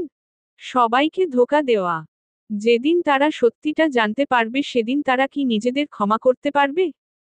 অভিনয় আপনি করতে পারলেও আমি পারবো না। আমি চাই না আমার জন্য কারো লাইফ নষ্ট হোক। আর এতে শুধু আমার নয়, আপনারই বেশি ভালো। আপনি আপনার ইচ্ছেমতো মুক্ত জীবনযাপন করতে পারবেন। তুমি আবারও সেই কথা বলছো। আমি তোমার সাথে আমার সম্পর্কটাকে হ্যান্ডেল করতে চাইছি, আর তুমি সব বিগড়ে দিতে চাইছো। আমার কথাটা তো আগে শুনবে নাকি? নিজের খুশি দিয়ে সবসময় সবকিছু বিচার করা যায় না। মাঝে মধ্যে নিজের খুশিটাকে বিসর্জন দিতে হয়। এটাই তো জীবন। কিন্তু আমি চাই না আমার জন্য আপনার লাইফ। এটুকু বলতেই তমাল সাফিকাকে থামিয়ে দিয়ে বলল, নেক্সট টাইম এ ধরনের কথা যেন না শুনি। আমাকে একটু বোঝার চেষ্টা করো। তাহলে নেক্সট টাইম আর এমনটা হবে না। Sorry for that. আমাকে আর কখনো রাগাবে না, আমি নিজেকে কন্ট্রোল করতে পারি না। কথাগুলো বলেই বিষণ্ণ মনে রুম থেকে বের হয়ে যায় তমাল। সাফিকাকে মারাটা ঠিক হয়নি, কিন্তু রাগ কন্ট্রোল করতে পারছিল না তমাল।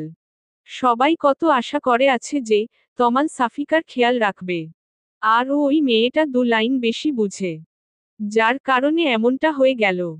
তমালের নিজের উপরেই প্রচুর রাগ হচ্ছে। তমাল চলে যেতেই গালে হাত দিয়ে বসে থাকে সাফিকা। তমাল ওর সাথে কেন এমন করছে? না তো ওকে সহজে গ্রহণ করছে, আর না তো বর্জন করতে চাইছে। তমাল আসলে কি চায় বুঝতে পারে না সাফিকা। একজন মানুষের এত দ্রুত মুড সুইং হয় কিভাবে তা সাফিকার মাথায় আসে না। ধূসর আকাশ। 5মো পর্ব। স্নিগ্ধতা প্রিয়তা। ঘুমাতে যাওয়ার আগে তমাল ভাবল যে রিয়ার সাথে একবার কথা বলা উচিত। কাল রাত থেকে একবারও কথা বলেনি। মেয়েটা এতবার ফোন করছে, কিন্তু ফোন ধরে তমাল কি বলবে তাই বুঝতে পারছে না। তারপরেও কিছুটা দ্বিধা নিয়েই রিয়াকে কল করল। রিয়া কল রিসিভ করেই যা বলল তা শোনার জন্য তমাল মোটেও প্রস্তুত ছিল না। বাহ তমাল, বিয়ে করে বউ নিয়ে খুব মজা করছো তাই না? আমাকে একবার জানানোর প্রয়োজন মনে করলে না? অবশ্য আমাকে জানালে তো আর তোমার মনের আশা কখনো পূর্ণ হতো না। রিয়া তুমি এসব কি বলছো? আমি বিয়ে করেছি এ কথা তুমি কি করে জানলে?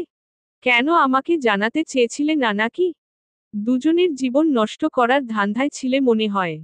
বাট তোমার সেই আশাটা আর কোনোদিন পূর্ণ হবে না। আমি সবটা জেনে গেছি। তুমি এতটা নীচ প্রকৃতির ছেলে তা আমার জানা ছিল না। আর তোমার চাচাতো বোনটাও তোমার মতোই ফাস্ট। যেমন যেমন তেমন তেমন। তোমাদের জুটিটা বাংলাদেশের বেস্ট জুটি হওয়া দরকার ছিল। দুশ্চরিত্র ছেলের জন্য একটা দুশ্চরিত্রা মেয়েই পারফেক্ট।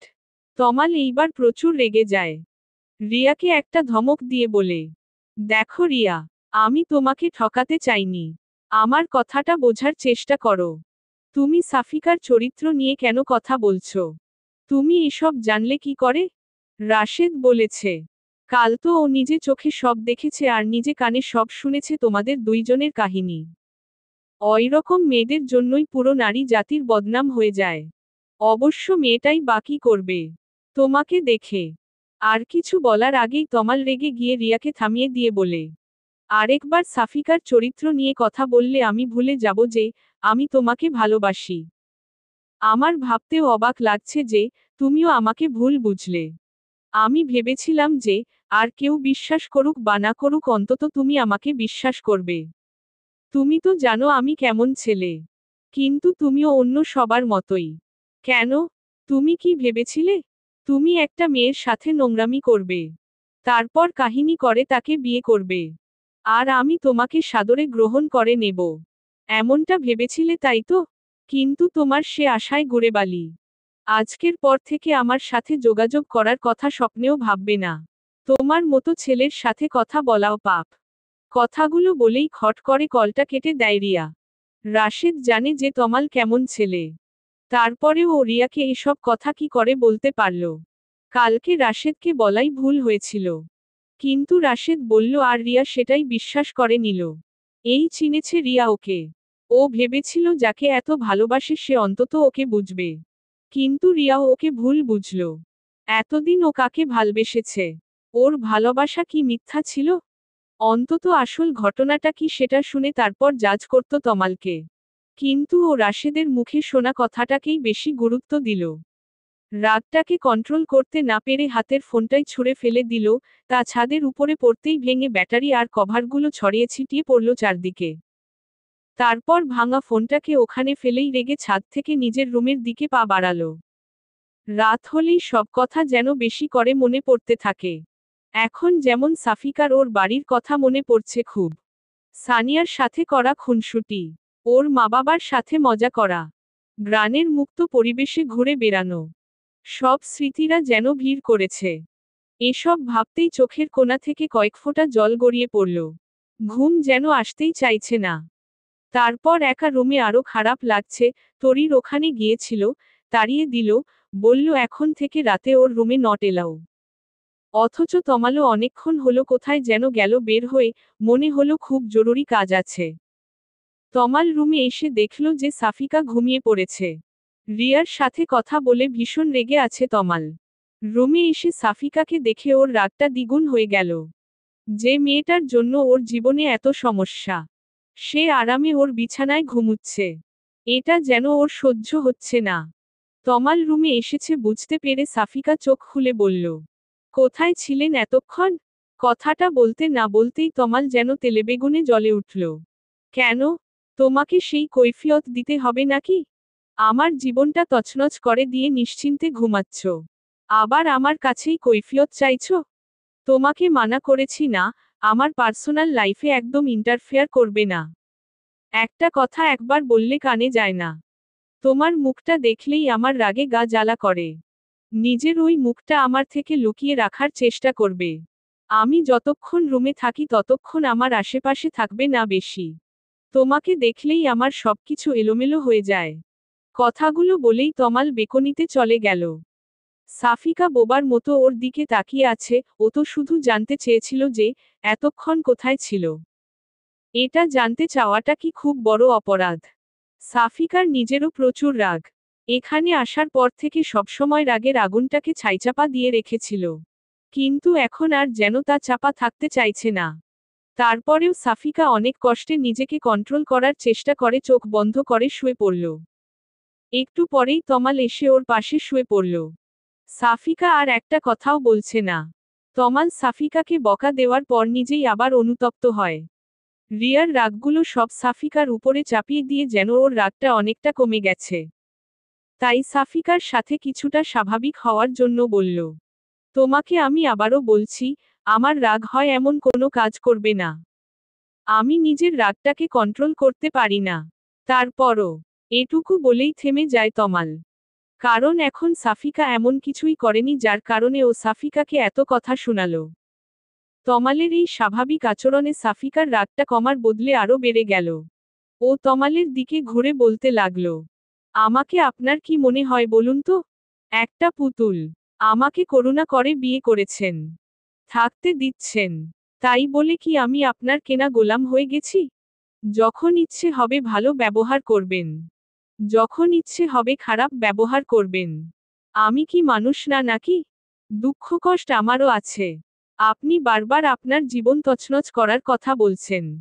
আচ্ছা আমি আপনার কি তছনছ করেছি বলতে পারবেন? আমি আপনার পরিবার থেকে আপনাকে আলাদা করে দিয়েছি? নাকি আপনার?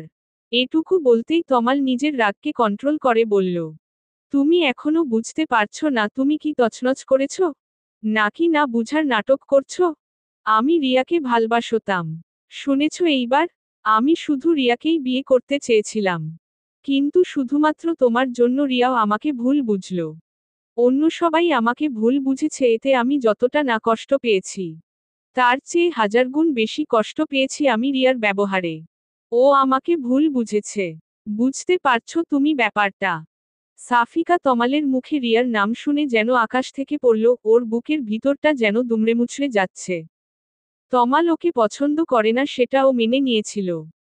কিন্তু অন্য একটা মেয়ের জন্য ও সাফিকাকে এতগুলো কথা শোনাচ্ছে এটা ও কিছুতেই মেনে নিতে পারছে না, ওর মন চাইছে এক্ষুনি ছুটে গ্রামে চলে যেতে।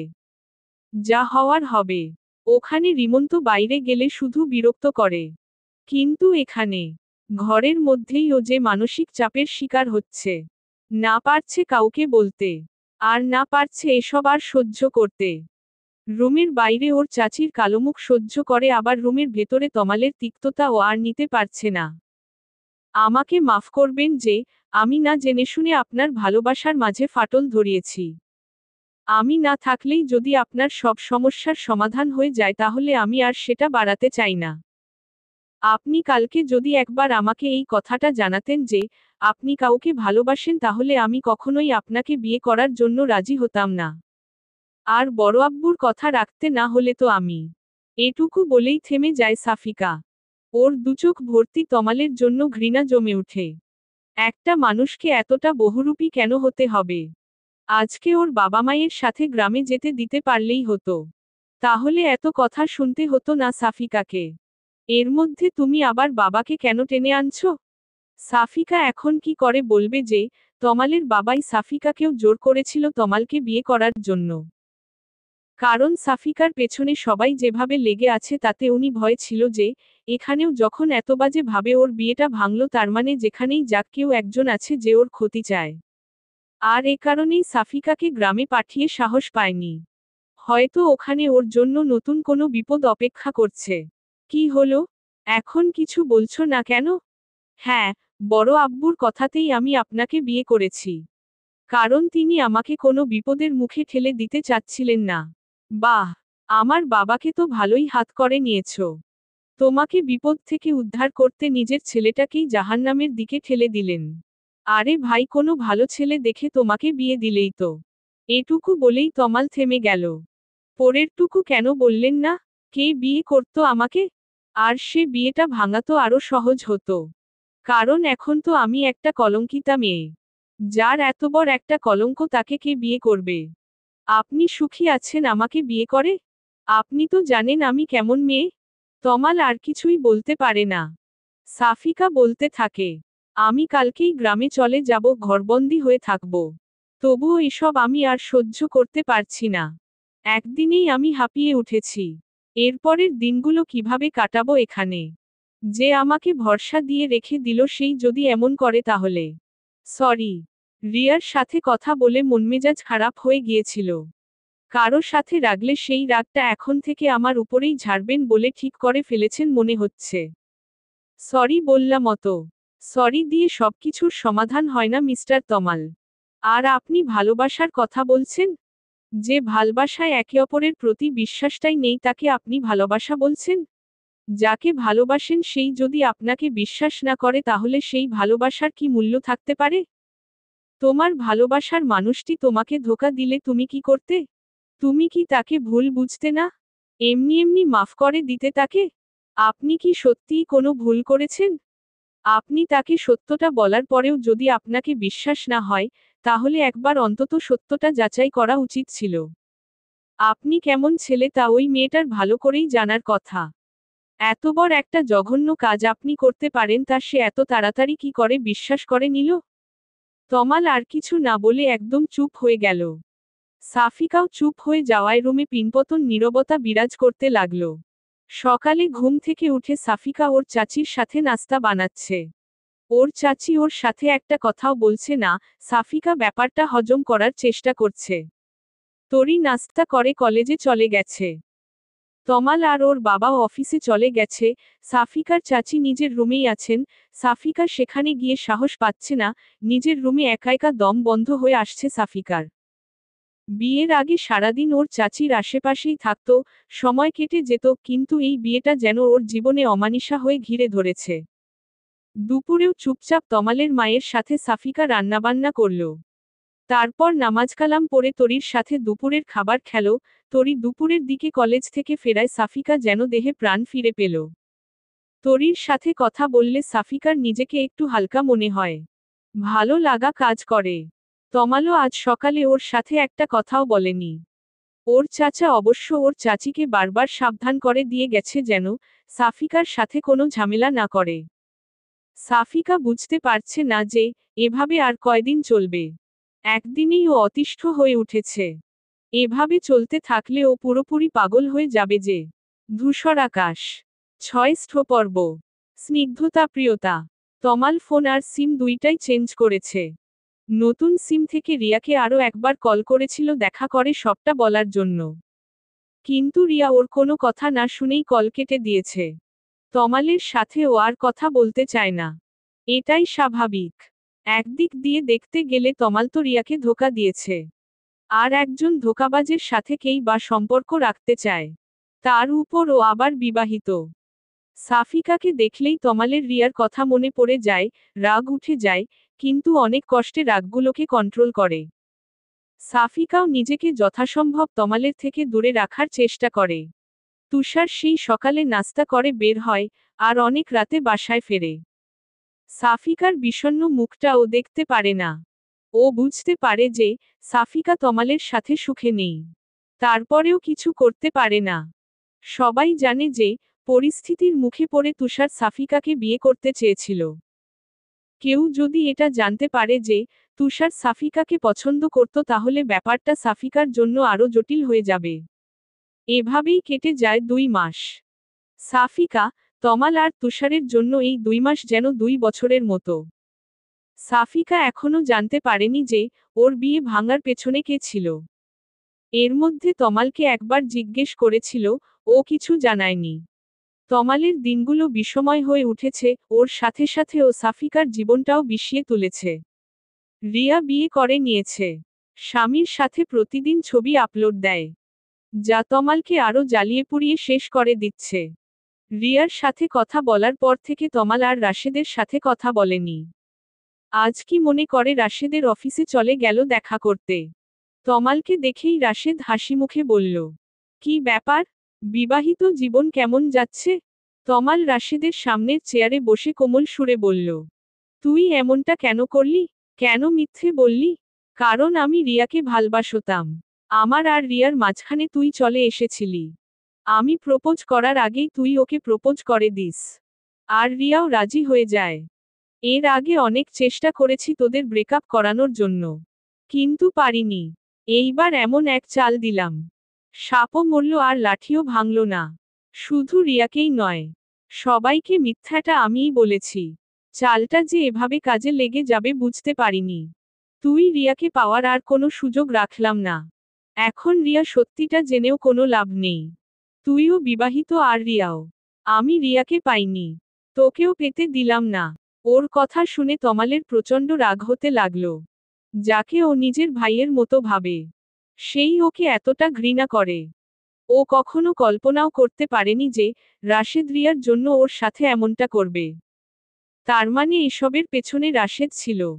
ওর আর রিয়ার কারণে সাফিকার জীবনটা নষ্ট হয়ে গেল। আর ও নিজের জীবনের জন্য সাফিকাকেই দোষারোপ করে যাচ্ছিল। সাফিকা সত্যিটা জানতে পারলে কি ওকে ক্ষমা করবে? কিন্তু এতে তো ওর কোনো হাত নেই। রাশেদের কথা শুনে ক্ষেপে গিয়ে তমাল ওকে মারার জন্য হাত তুলল। কিন্তু রাশেদ তমালের হাতটা খপ করে ধরে ফেলল। তারপর আস্তে আস্তে ওর কানের কাছে মুখ নিয়ে বলল, আমাকে মারলেই কি সবকিছু ঠিক হয়ে যাবে? রিয়াকে তো আর পাবি না। তবে যাকে পেয়েছিস সে তো রিয়ার চেয়েও সুন্দরী। তোর তো ভাগ্য খুলে দিয়েছি আমি। ওরকম রূপবতী বউ কজনার কপালে জোটে বল?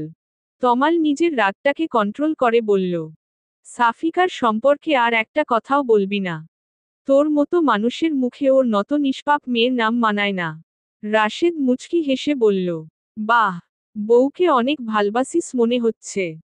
তাহলে তো রিয়ার কথা এতদিনে ভুলে যাওয়ার কথা। আমি তো ভাবলাম যে, আমাকে থ্যাঙ্কস দিতে এসেছিস। ওপস, সরি। তুই তো এর আগে জানতেই না যে, এসব কিছুর পেছনে আমিই ছিলাম।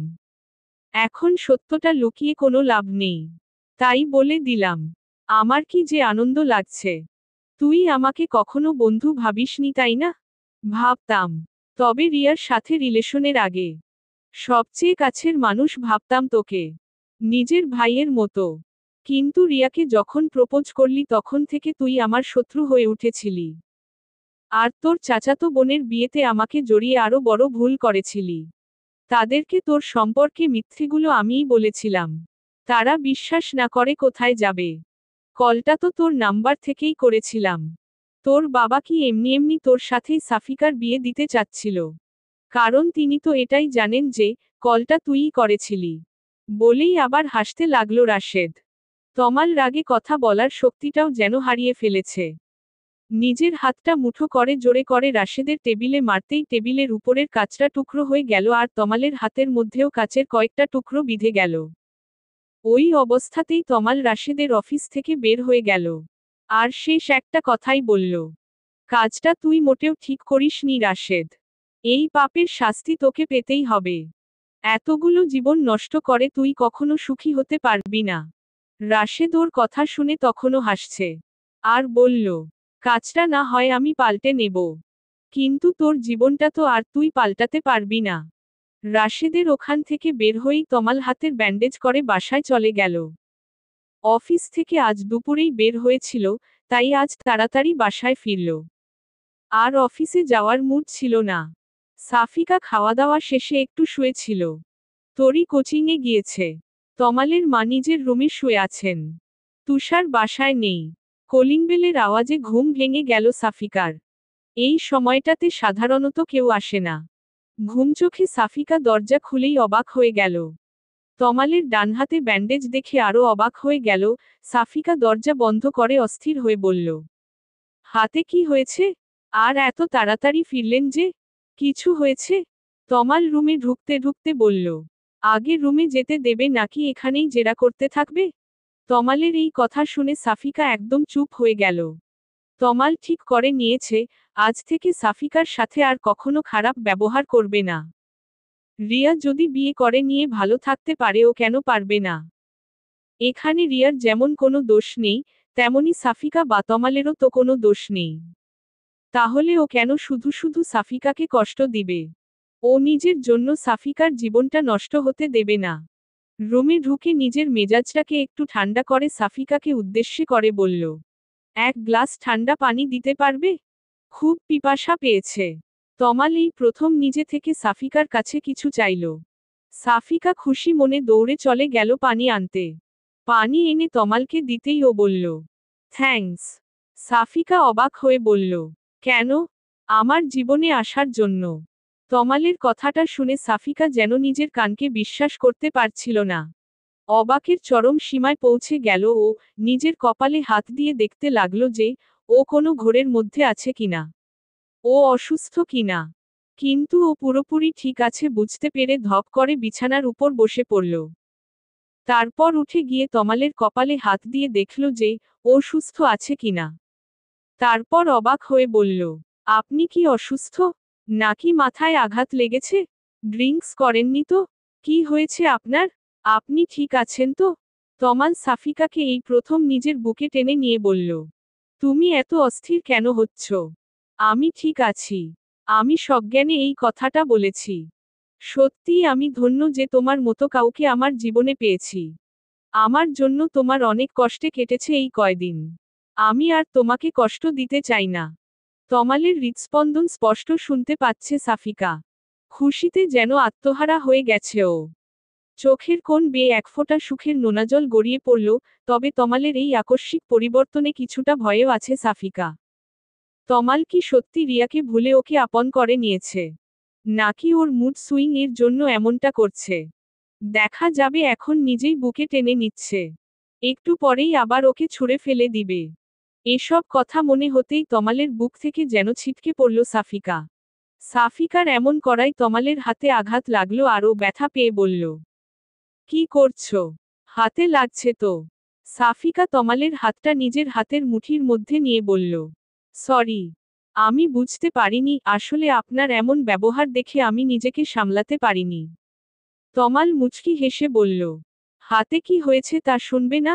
নাকি আমার কোনো কিছু নিয়ে তোমার কোনো মাথা ব্যথাই নেই? সাফিকা আমতা আমতা করে বলল, আপনি তো রিয়াকে ভালোবাসেন, তাই। আর একবার আমাদের মাঝে কারো নাম নিবে না। আমি তোমার স্বামী, আর তুমি আমার স্ত্রী। এখন এটাই সত্য। আমি আমার অতীতগুলোকে মনে করে তোমার জীবনটাকে শেষ করে দিতে পারি না। করুণা? নাকি ভালোবাসা? তোমার যেটা মনে হবে সেটাই। আমি তো কারো করুণার পাত্রী হয়ে থাকতে চাই না। আমি কারোর করুণা নয়, ভালোবাসা চাই। আশা করি বুঝতে পেরেছেন। তমাল কি বলবে বুঝতে পারছে না। ভালোবাসা কি এত সহজে হয়? ও কি সত্যিই সাফিকাকে ভালোবাসে নাকি করুণার বশে ওকে ভালোবাসতে চাইছে? ও নিজেও বুঝতে পারছে না, কিন্তু ও আর সাফিকাকে কষ্ট দিতে চাচ্ছে না। তাই কোনো কিছু না ভেবেই বলে দিল, ভালোবাসি। কথাটা শুনেই সাফিকা কান্না করতে করতে তমালের বুকে ঝাঁপিয়ে পড়ল। তারপর বলল, আমি জানতাম আপনি একদিন না একদিন আমাকে ঠিক মেনে নিবেন।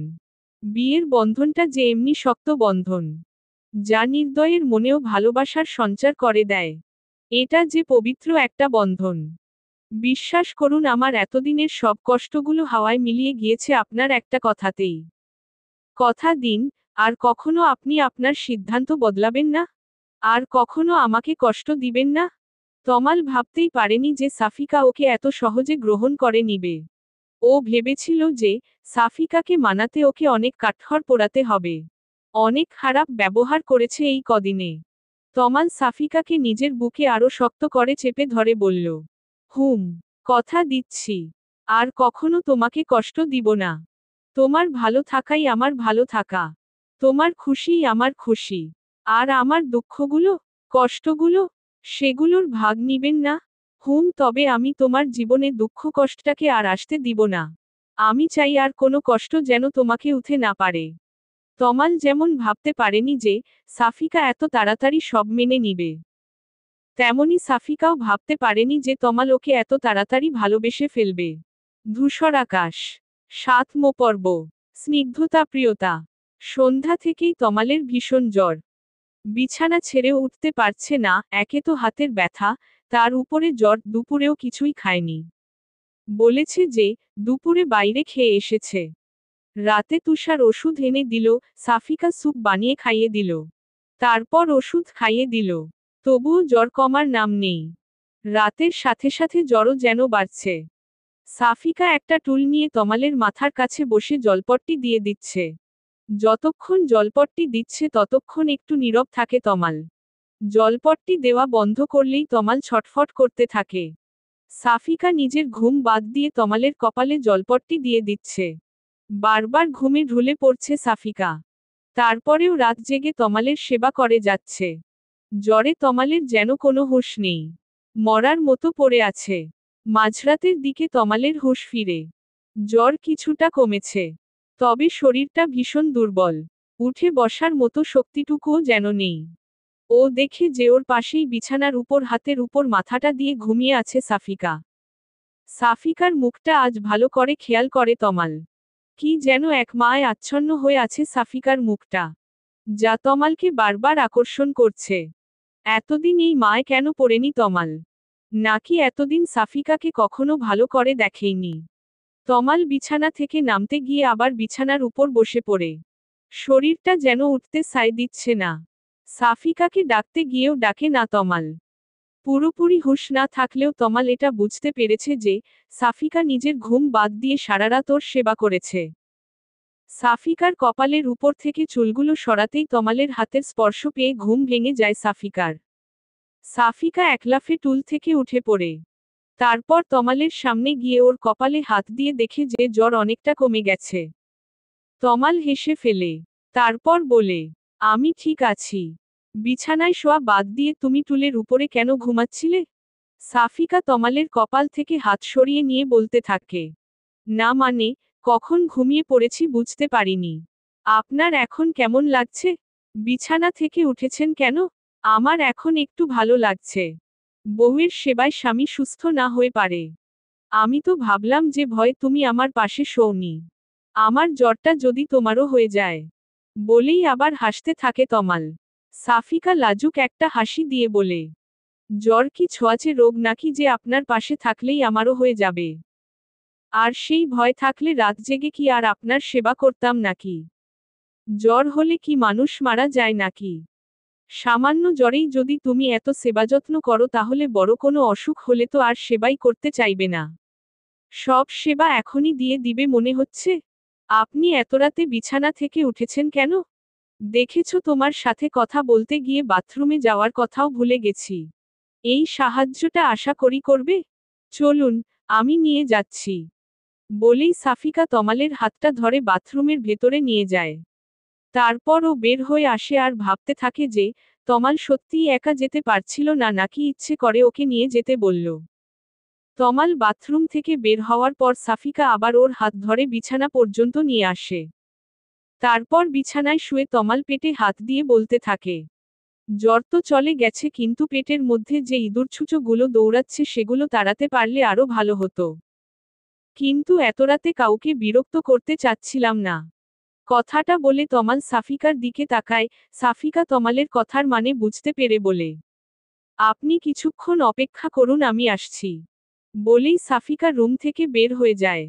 তমাল সাফিকাকে উদ্দেশ্য করে বলল, দেখো ফ্রিজে যা থাকে তাই নিয়ে আসো, একটা কিছু হলেই চলবে।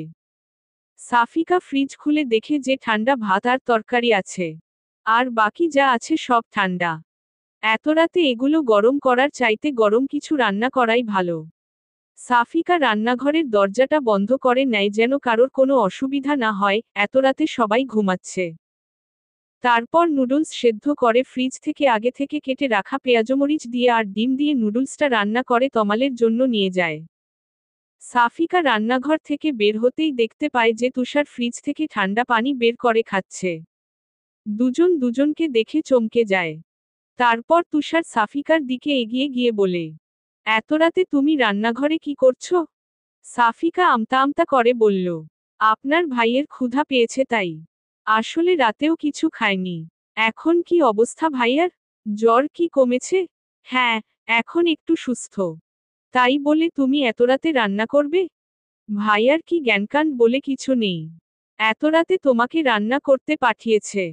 সাফিকা তাড়াতাড়ি করে তুষারকে বলতে থাকে, আরে উনি কিছু রান্না করতে বলেনি, আমিই রান্না করলাম। ভাবলাম ঠান্ডা খাবার খাওয়ার থেকে কিছু রান্না করে দিই। ফ্রিজে কি খাবার নেই নাকি? গরম করে দিলেই তো হয়। আবার রান্না করতে হবে? আস্তে। এ কথা বলতে না বলতেই সাফিকা দেখতে পায় যে তমাল রুম থেকে বের হয়ে এসেছে। সাফিকা ওর হাতের ট্রেটা পাশেই টেবিলের উপর রেখে তমালের দিকে এগিয়ে যায়। তমাল তুষারকে দেখে জিজ্ঞেস করে, তুই এত রাতে এখানে কি করছিস? আমি তো পানি খেতে এসেছিলাম। দেখলাম সাফিকা এত রাতে রান্না করছে। তা তুমি এখন ঠিক আছো তো? হ্যাঁ, আমি ঠিক আছি। তোকে না বলেছি, সাফিকাকে এখন থেকে ভাবি বলবি। আগে যাই বলতি না কেন এখন ও তোর ভাবি। সো, ভাবি বলবি। তারপর সাফিকাকে উদ্দেশ্য করে বলল, আর তুমি এত রাতে আবার কি রান্না করতে গিয়েছো? তুষার আর কিছু না বলে ওখান থেকে চলে গেল। সাফিকা তমালকে ধরে রুমে নিয়ে যেতে যেতে বলল, আপনি আবার বিছানা থেকে নেমেছেন কেন? আমি তো যাচ্ছি। আমি কি তোমাকে রান্না করতে বলেছি নাকি? আচ্ছা, কথা না বলে চুপচাপ এখানে বসুন। আমি খাবারটা নিয়ে আসি। তারপর নুডলস এনে চামচ দিয়ে তমালকে খাইয়ে দিতে লাগলো সাফিকা। তমাল চামচটা সাফিকার মুখের দিকে দিয়ে বলল, আমি একাই খাবো নাকি? তুমিও খাও। এত কষ্ট করে রান্না করলে একটু টেস্ট করে দেখবে না? সাফিকা নিজের মুখ সরিয়ে নিয়ে তমালকে বলল, আমি তো রাতে খেয়েছি। আপনি খান। আর আমার রান্নার টেস্ট আমার জানা আছে। তমাল জোর করে সাফিকাকে খাইয়ে দিয়ে বলল, আমার সাথে খাও এখন, আমার বউয়ের হাতের রান্না যে এত সুস্বাদু তা তো আগে জানতাম না। সাফিকা মুখের খাবারটা শেষ করে নিয়ে বলল, আগে কি আমাকে বউ ভেবেছেন? আমাকে তো শুধুমাত্র একটা সমস্যা মনে করেছেন। আর সমস্যা মানেই তো বিরক্তিকর জিনিস। ওকে, নেক্সট টাইম আমার বউকে বউ হিসেবেই দেখব। আর তার সব দিকেই খেয়াল রাখব। এখন এটাই যে আমার দায়িত্ব। এতদিন তো কোন অন্ধকারে ডুবে ছিলাম। আজ আলোর দিশা খুঁজে পেয়েছি। সেই আলোয় আমি আমাদের বাকি জীবনটা আলোকিত করে নিতে চাই। খাওয়া শেষ করে সাফিকাও তমালের পাশে শুয়ে পড়ল। তমালের জ্বর কিছুটা কমলেও ওর শরীরের উত্তাপ সাফিকা অনুভব করতে পারছিল। সকালে তমাল অনেকটা সুস্থ হয়ে উঠলেও তমালের বাবা মা ওকে অফিসে যেতে বারণ করল। তমালও অফিস থেকে একদিনের ছুটি নিয়ে নিল। ওর হাতে কি হয়েছিল তা এখনো কেউ জানে না। আর আশ্চর্যের ব্যাপার হচ্ছে কেউ কিছু জানতেও চায়নি। ব্যাপারটা তমালের জন্য ভালোই হয়েছে, না হলে সবাইকে মিথ্যা বলতে হতো। সত্যিটা তো আর বলা যাবে না। হাতের ড্রেসিং করানোর জন্য তমাল হাসপাতালে যাবে শুনে সাফিকাও ওর পিছু নিল। তমালের অনিচ্ছা সত্ত্বেও সাফিকার অনুরোধ ফেলতে পারল না। সাফিকা আজ প্রথম তমালের সাথে বাইরে বের হয়েছে। এক রিকশায় দুজনে পাশাপাশি বসেছে। এ যেন এক অন্যরকম অনুভূতি। সাফিকার স্বপ্নগুলো যেন পূরণ হতে চলেছে এক এক করে। তমালের সাথে রিকশায় যেতে ভালোই লাগছে ওর কাছে। তমাল রিয়ার সাথে অনেকবার অনেক জায়গায় ঘুরেছে, তবে আজ সাফিকার সাথে ঘুরতে ওর অন্যরকম ভালো লাগছে। যদিও ওরা ঘুরছে না, ডাক্তারের কাছে যাচ্ছে, তারপরেও এটাকেও এক ধরনের ঘোরাঘুরিই মনে হচ্ছে। ডাক্তার দেখানো শেষে ওষুধ নিয়ে ওরা আবার বাসার উদ্দেশ্যে রওনা দিল। সাফিকা এর আগে শহরে তেমন একটা আসেনি। আসলেও কিছু ঘুরে দেখেনি। আজ তমালের সাথে বের হয়ে মনে হচ্ছে সারা শহর একদিনেই ঘুরে শেষ করে দেবে। তমাল অসুস্থ না হলে সাফিকা আজকেই ওকে নিয়ে ঘুরতে বলতো। কিন্তু এখন এই কথা বলাটা ঠিক হবে না। তমাল হয়তো সাফিকার মনের অবস্থাটা বুঝতে পেরেছিল। তাই রিকশাওয়ালাকে বলল পাশের একটা রিসোর্টে নিয়ে যাওয়ার কথা। তমালের মুখে রিসোর্টের কথা শুনে সাফিকা খুশিও হলো আবার কিছুটা অবাকও হলো। তারপর বলল, বাসায় যাবেন না? এখন আবার রিসোর্ট কেন? আপনি না অসুস্থ? তুমি এত কথা বলো কেন? আমি কি অনেক অসুস্থ নাকি? হাতে একটু লেগেছে আর কি। আচ্ছা, আপনার হাতটা কাটলো কিভাবে? তমাল যেন এই ভয়টাই পাচ্ছিল। এখন সাফিকাকে কি উত্তর দিবে? তারপর অনেক ভেবেচিন্তে বলল, আমার অফিসের টেবিলটা ভেঙে গিয়েছে, ওইটার কাচের টুকরো হাতে লেগেছিল। তাই আর কি। আপনার হাতে কি করে লাগলো? কিভাবে আবার? আমার হাতটা ওখানেই ছিল। আচ্ছা চলো, আমরা চলে এসেছি রিসোর্টে। তারপর দুজনে অনেক মজা করল। দুপুরের কিছুটা পরে বাসায় ফিরতেই তমালের মা তমালের দিকে এগিয়ে এসে বলল, দেখি বাবা, তুই ঠিক আছিস তো? ডাক্তার দেখাতে এত সময় লাগে? কোথায় ছিলি তোরা? তমাল ওর মাকে শান্ত করে বলল, মা, তুমি একটু বেশিই চিন্তা করছো। আমি তো ঠিক আছি, আমি সাফিকাকে একটু ঘুরিয়ে নিয়ে আসলাম, সারাদিন বাসার মধ্যে বন্দি থাকে। ওর মা অনুশোচনার সুরে বলতে লাগল, ঘরে বন্দি তো আমিও থাকি। কই, আমার কথা তো কেউ কখনো এভাবে চিন্তা করে না। আর বউ আসতে না আসতেই বন্দি হয়ে গেল। মা, তুমি বিষয়টাকে অন্যভাবে কেন নিচ্ছ? সাফিকা গ্রাম থেকে এসেছে, এমন পরিবেশে থেকে ও অভ্যস্ত নয়। আর তাছাড়া ওর উপর দিয়ে যা ধকল যাচ্ছে তোমার বোঝা উচিত। তুমি ওকে একটু সাপোর্ট করবে তা নয়, তুমি ওর উপর আরো প্রেশার ক্রিয়েট করছো। তুমি কেন ওকে আপন করে নিতে পারছো না? সাফিকা তমালের হাত ধরে ওকে শান্ত করানোর চেষ্টা করল। আপনি চাচিকে এসব কি বলছেন? চুপ থাকুন, চাচি আমাকে অনেক ভালোবাসে, আপনি শুধু শুধু ভুল বুঝছেন। তমালের মা সাফিকাকে উদ্দেশ্য করে বলল, আমার ছেলেটাকে তো হাত করে নিয়েছিস। আর স্বামীকে তো অনেক আগেই হাত করে রেখেছিস।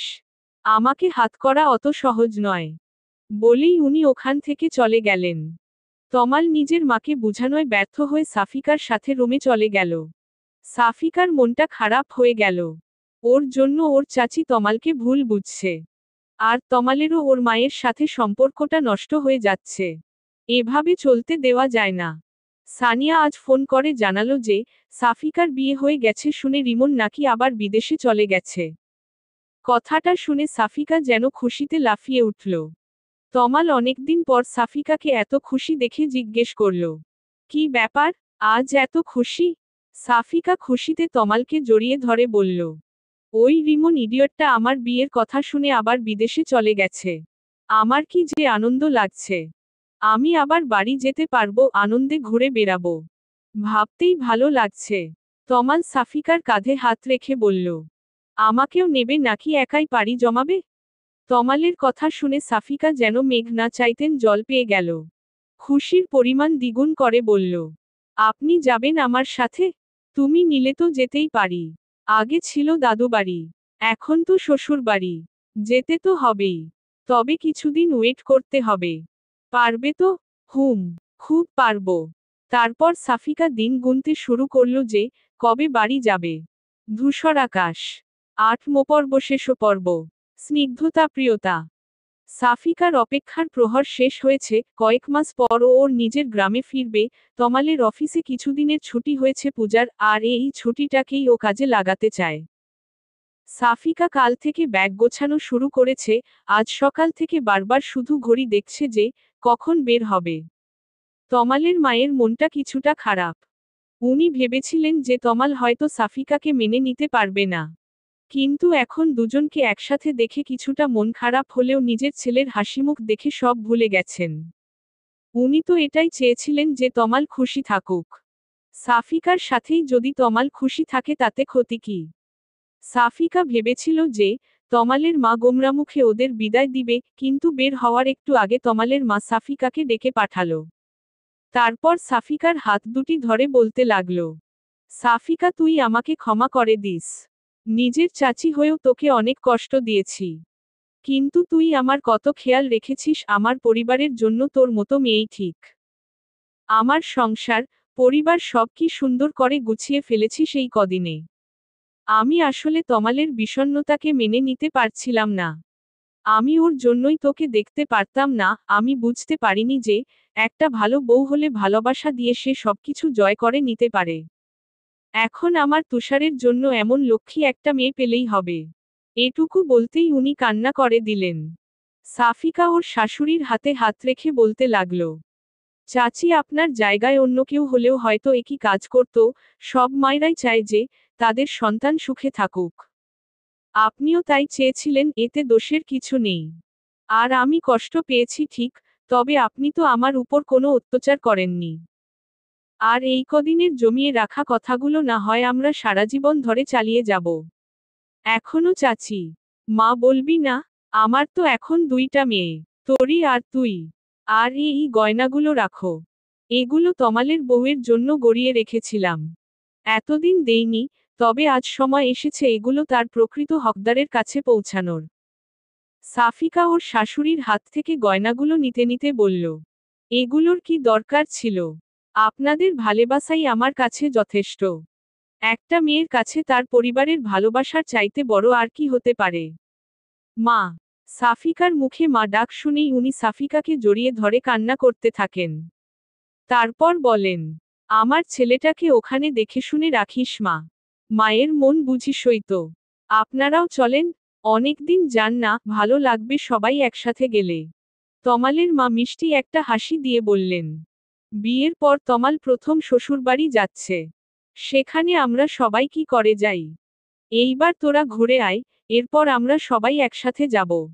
সাফিকা ভীষণ খুশি যে ওর চাচি আবার ওকে আগের মতো ভালোবাসা শুরু করে দিয়েছে। তরি এতক্ষণ দরজার কাছে দাঁড়িয়ে সবটা শুনছিল। এবার এসে নিজের মায়ের গলা জড়িয়ে ধরে বলতে লাগলো, আমার মা দেখছি বৌমাকে পেয়ে নিজের মেয়েকে এবার ভুলে যাবে। সাফিকা আপু, সরি ভাবি, তুমি তো দেখছি জাদু জানো। কদিনেই আমাদের পরিবারের রং পাল্টিয়ে দিয়েছ। তমালের মা নিজের মেয়ের নাক ধরে বলতে লাগলেন, ওর থেকে তোর শিখতে হবে কি করে সংসার করতে হয়। তরি নিজের নাক থেকে মায়ের হাত সরিয়ে দিয়ে বলল, মা তোমার এই বাচ্চা মেয়েটাকে আগে বড় হতে দাও। তারপর না হয় সংসার করা শিখিও। আর কত বড় হতে চাস? তুষারের জন্য একটা টুকটুকে বউ এনেই তোর বিদায়ের ব্যবস্থা করব। তাহলেই আমি নিশ্চিত। তারপর তরি সাফিকাকে উদ্দেশ্যে করে বলল, ভাইয়া তোমাকে ডাকছে, কি যেন খুঁজে পাচ্ছে না। তারপর সাফিকা ওখান থেকে চলে গেল। সবার থেকে বিদায় নিয়ে সাফিকা আর তমাল বের হয়ে গেল। পুরো ট্রেনে সাফিকা তমালের কাঁধে মাথা রেখে ঘুমিয়েছে। তমাল এই কদিনে সাফিকাকে সত্যিই অনেক ভালোবেসে ফেলেছে। আসলে সাফিকার মতো মেয়েকে ভালো না বেসে কোথায় যাবে।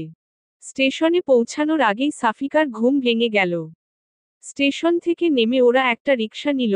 তারপর সাফিকাদের বাড়ির সামনে গিয়েই দেখতে পেল যে সানিয়া গেটের বাইরে ওদের জন্য অপেক্ষা করছে। সাফিকাকে দেখেই ছুটে এলো।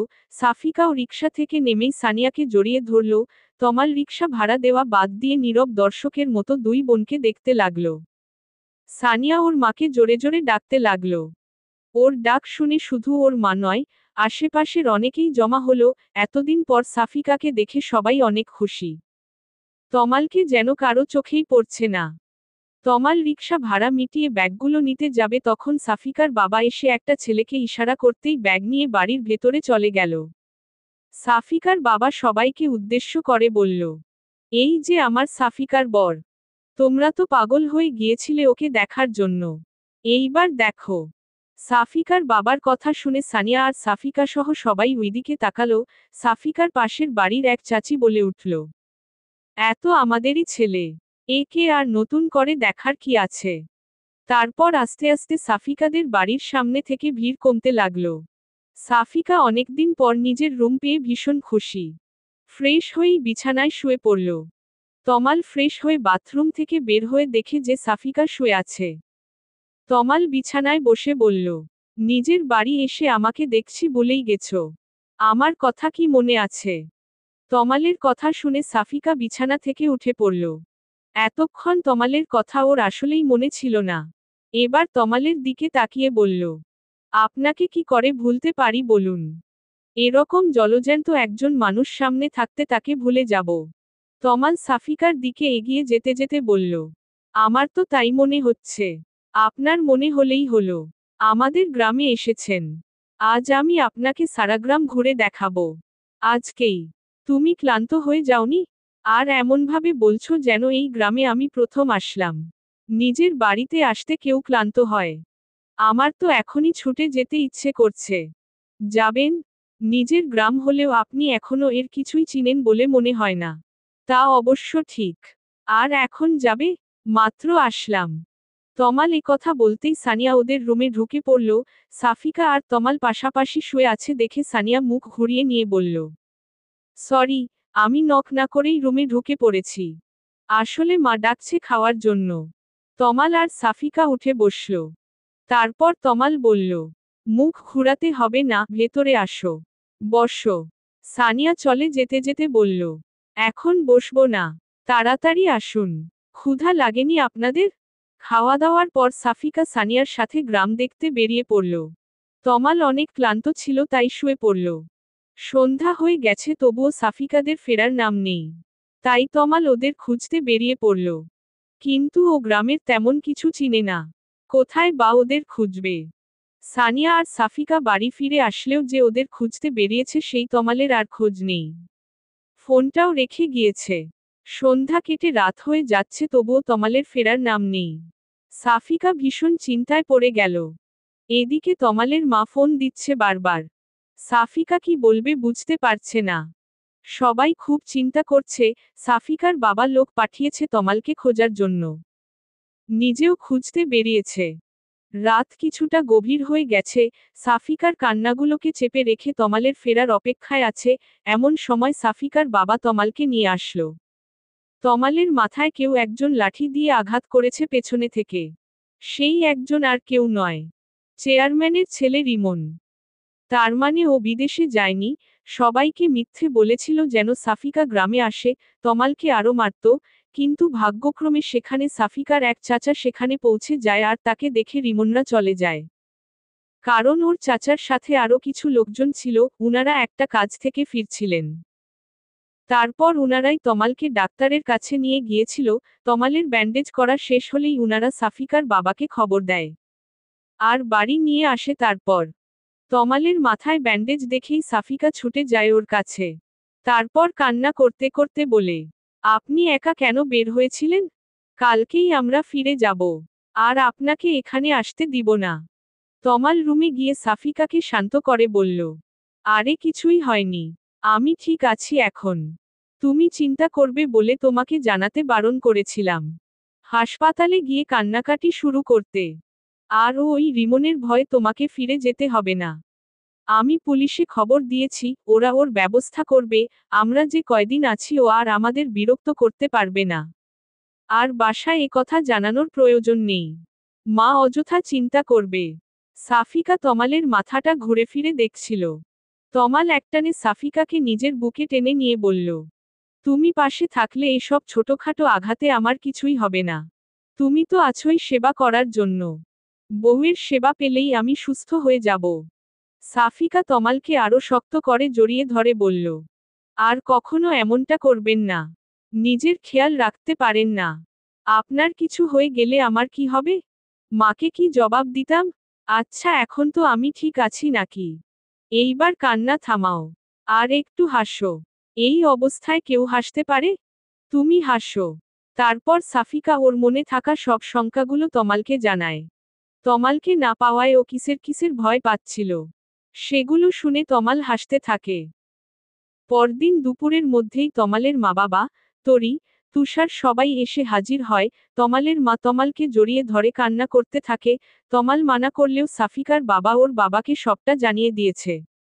সাফিকা ভয় ছিল যে তমালের মা হয়তো ওকে আবার কথা শোনাবে। কিন্তু তার কিছুই হলো না। বরং তিনি সাফিকাকে জানালো যে এখানে আর ওকে আসতে দিবে না। আবার যদি কোনো বিপদ হয়, সাফিকা বা তমাল কাউকেই আর এখানে বেশি আসতে দিবে না। সাফিকার পরিবারই ওখানে গিয়ে ওদেরকে দেখে আসবে। এক জায়গায় দেখা হলেই চলবে। তমাল সবাইকে বোঝানোর চেষ্টা করল যে রিমন আর ওদের বিরক্ত করবে না। কিন্তু ওর কথা কেউ মানতে নারাজ। তমালের মা পরদিনই ওদের সবাইকে নিয়ে ফিরে গেল। সাফিকা তমালের কথা চিন্তা করে আর থাকতে চাইল না। ও চায় না যে ওর জন্য তমালের আর কোনো ক্ষতি হোক। সাফিকা আজও মনে করে যে রিমনি খোঁজ নিয়ে ওর বিয়ে ভেঙেছিল। তমালও হয়তো সত্যিটা কখনো ওকে জানাবে না। আসলে সব সত্যি সবাই না জানলেও হয়তো চলে। কিছু সত্য না জানাই ভালো। 3 বছর পর আজ তুষারের বিয়ে। পারিবারিকভাবেই ওর বিয়েটা হচ্ছে। সাফিকা ওর 1.5 বছরের বাচ্চাটাকে তমালের মায়ের কাছে দিয়ে বলল, মা, আপনার নাতনির দায়িত্ব কিছুক্ষণের জন্য আপনাকেই দিয়ে দিলাম। আমি কিন্তু তুষার ভাইয়ার বিয়েতে বরযাত্রী যাব। তমালের মা নিজের নাতনিকে কোলে নিতে নিতে বললেন, আমার নাতনি তো আমার কাছেই থাকে সারাদিন। আজ আবার নতুন কি? তুমি কিছু সময় কেন? পুরো দিন থাকলেও আমার নাতনি তোমাকে খুঁজবে না। এখনকার বাচ্চাদের কি আর মা লাগে নাকি? চিন্তা করো না। কিন্তু তখনই তমাল এসে নিজের মেয়েটাকে মায়ের কোল থেকে নিয়ে সাফিকার কোলে দিয়ে বলল, মেয়ে রেখে গিয়ে সবাইকে এটা বোঝাতে চাও নাকি যে তুমি এখনো সিঙ্গেল? আমার মেয়েটাকে কোল থেকে একটুও নামাবে না। মেয়ে না থাকলে তোমাকে দেখে বোঝার উপায় আছে যে তুমি বিবাহিত। আবার তোমার একটা মেয়েও আছে। বলেই তমাল সাফিকাকে টেনে নিয়ে গেল। সাফিকা করুণ চোখে ওর শাশুড়ির দিকে তাকাতেই ওর শাশুড়ি মিটিমিটি হাসতে লাগলো। ওদের যাওয়া দেখতে লাগলো আর ভাবতে লাগলো যে তুষারের বউটাও যেন সাফিকার মতোই হয়। উনার পরিবারের সুখগুলো যেন সারাজীবন এভাবেই বজায় থাকে। সমাপ্ত। পুরো গল্পটা কেমন লাগলো জানাতে ভুলবেন না। সুন্দর সুন্দর গল্প শুনতে চ্যানেলটি সাবস্ক্রাইব করতে ভুলবেন না। ধন্যবাদ।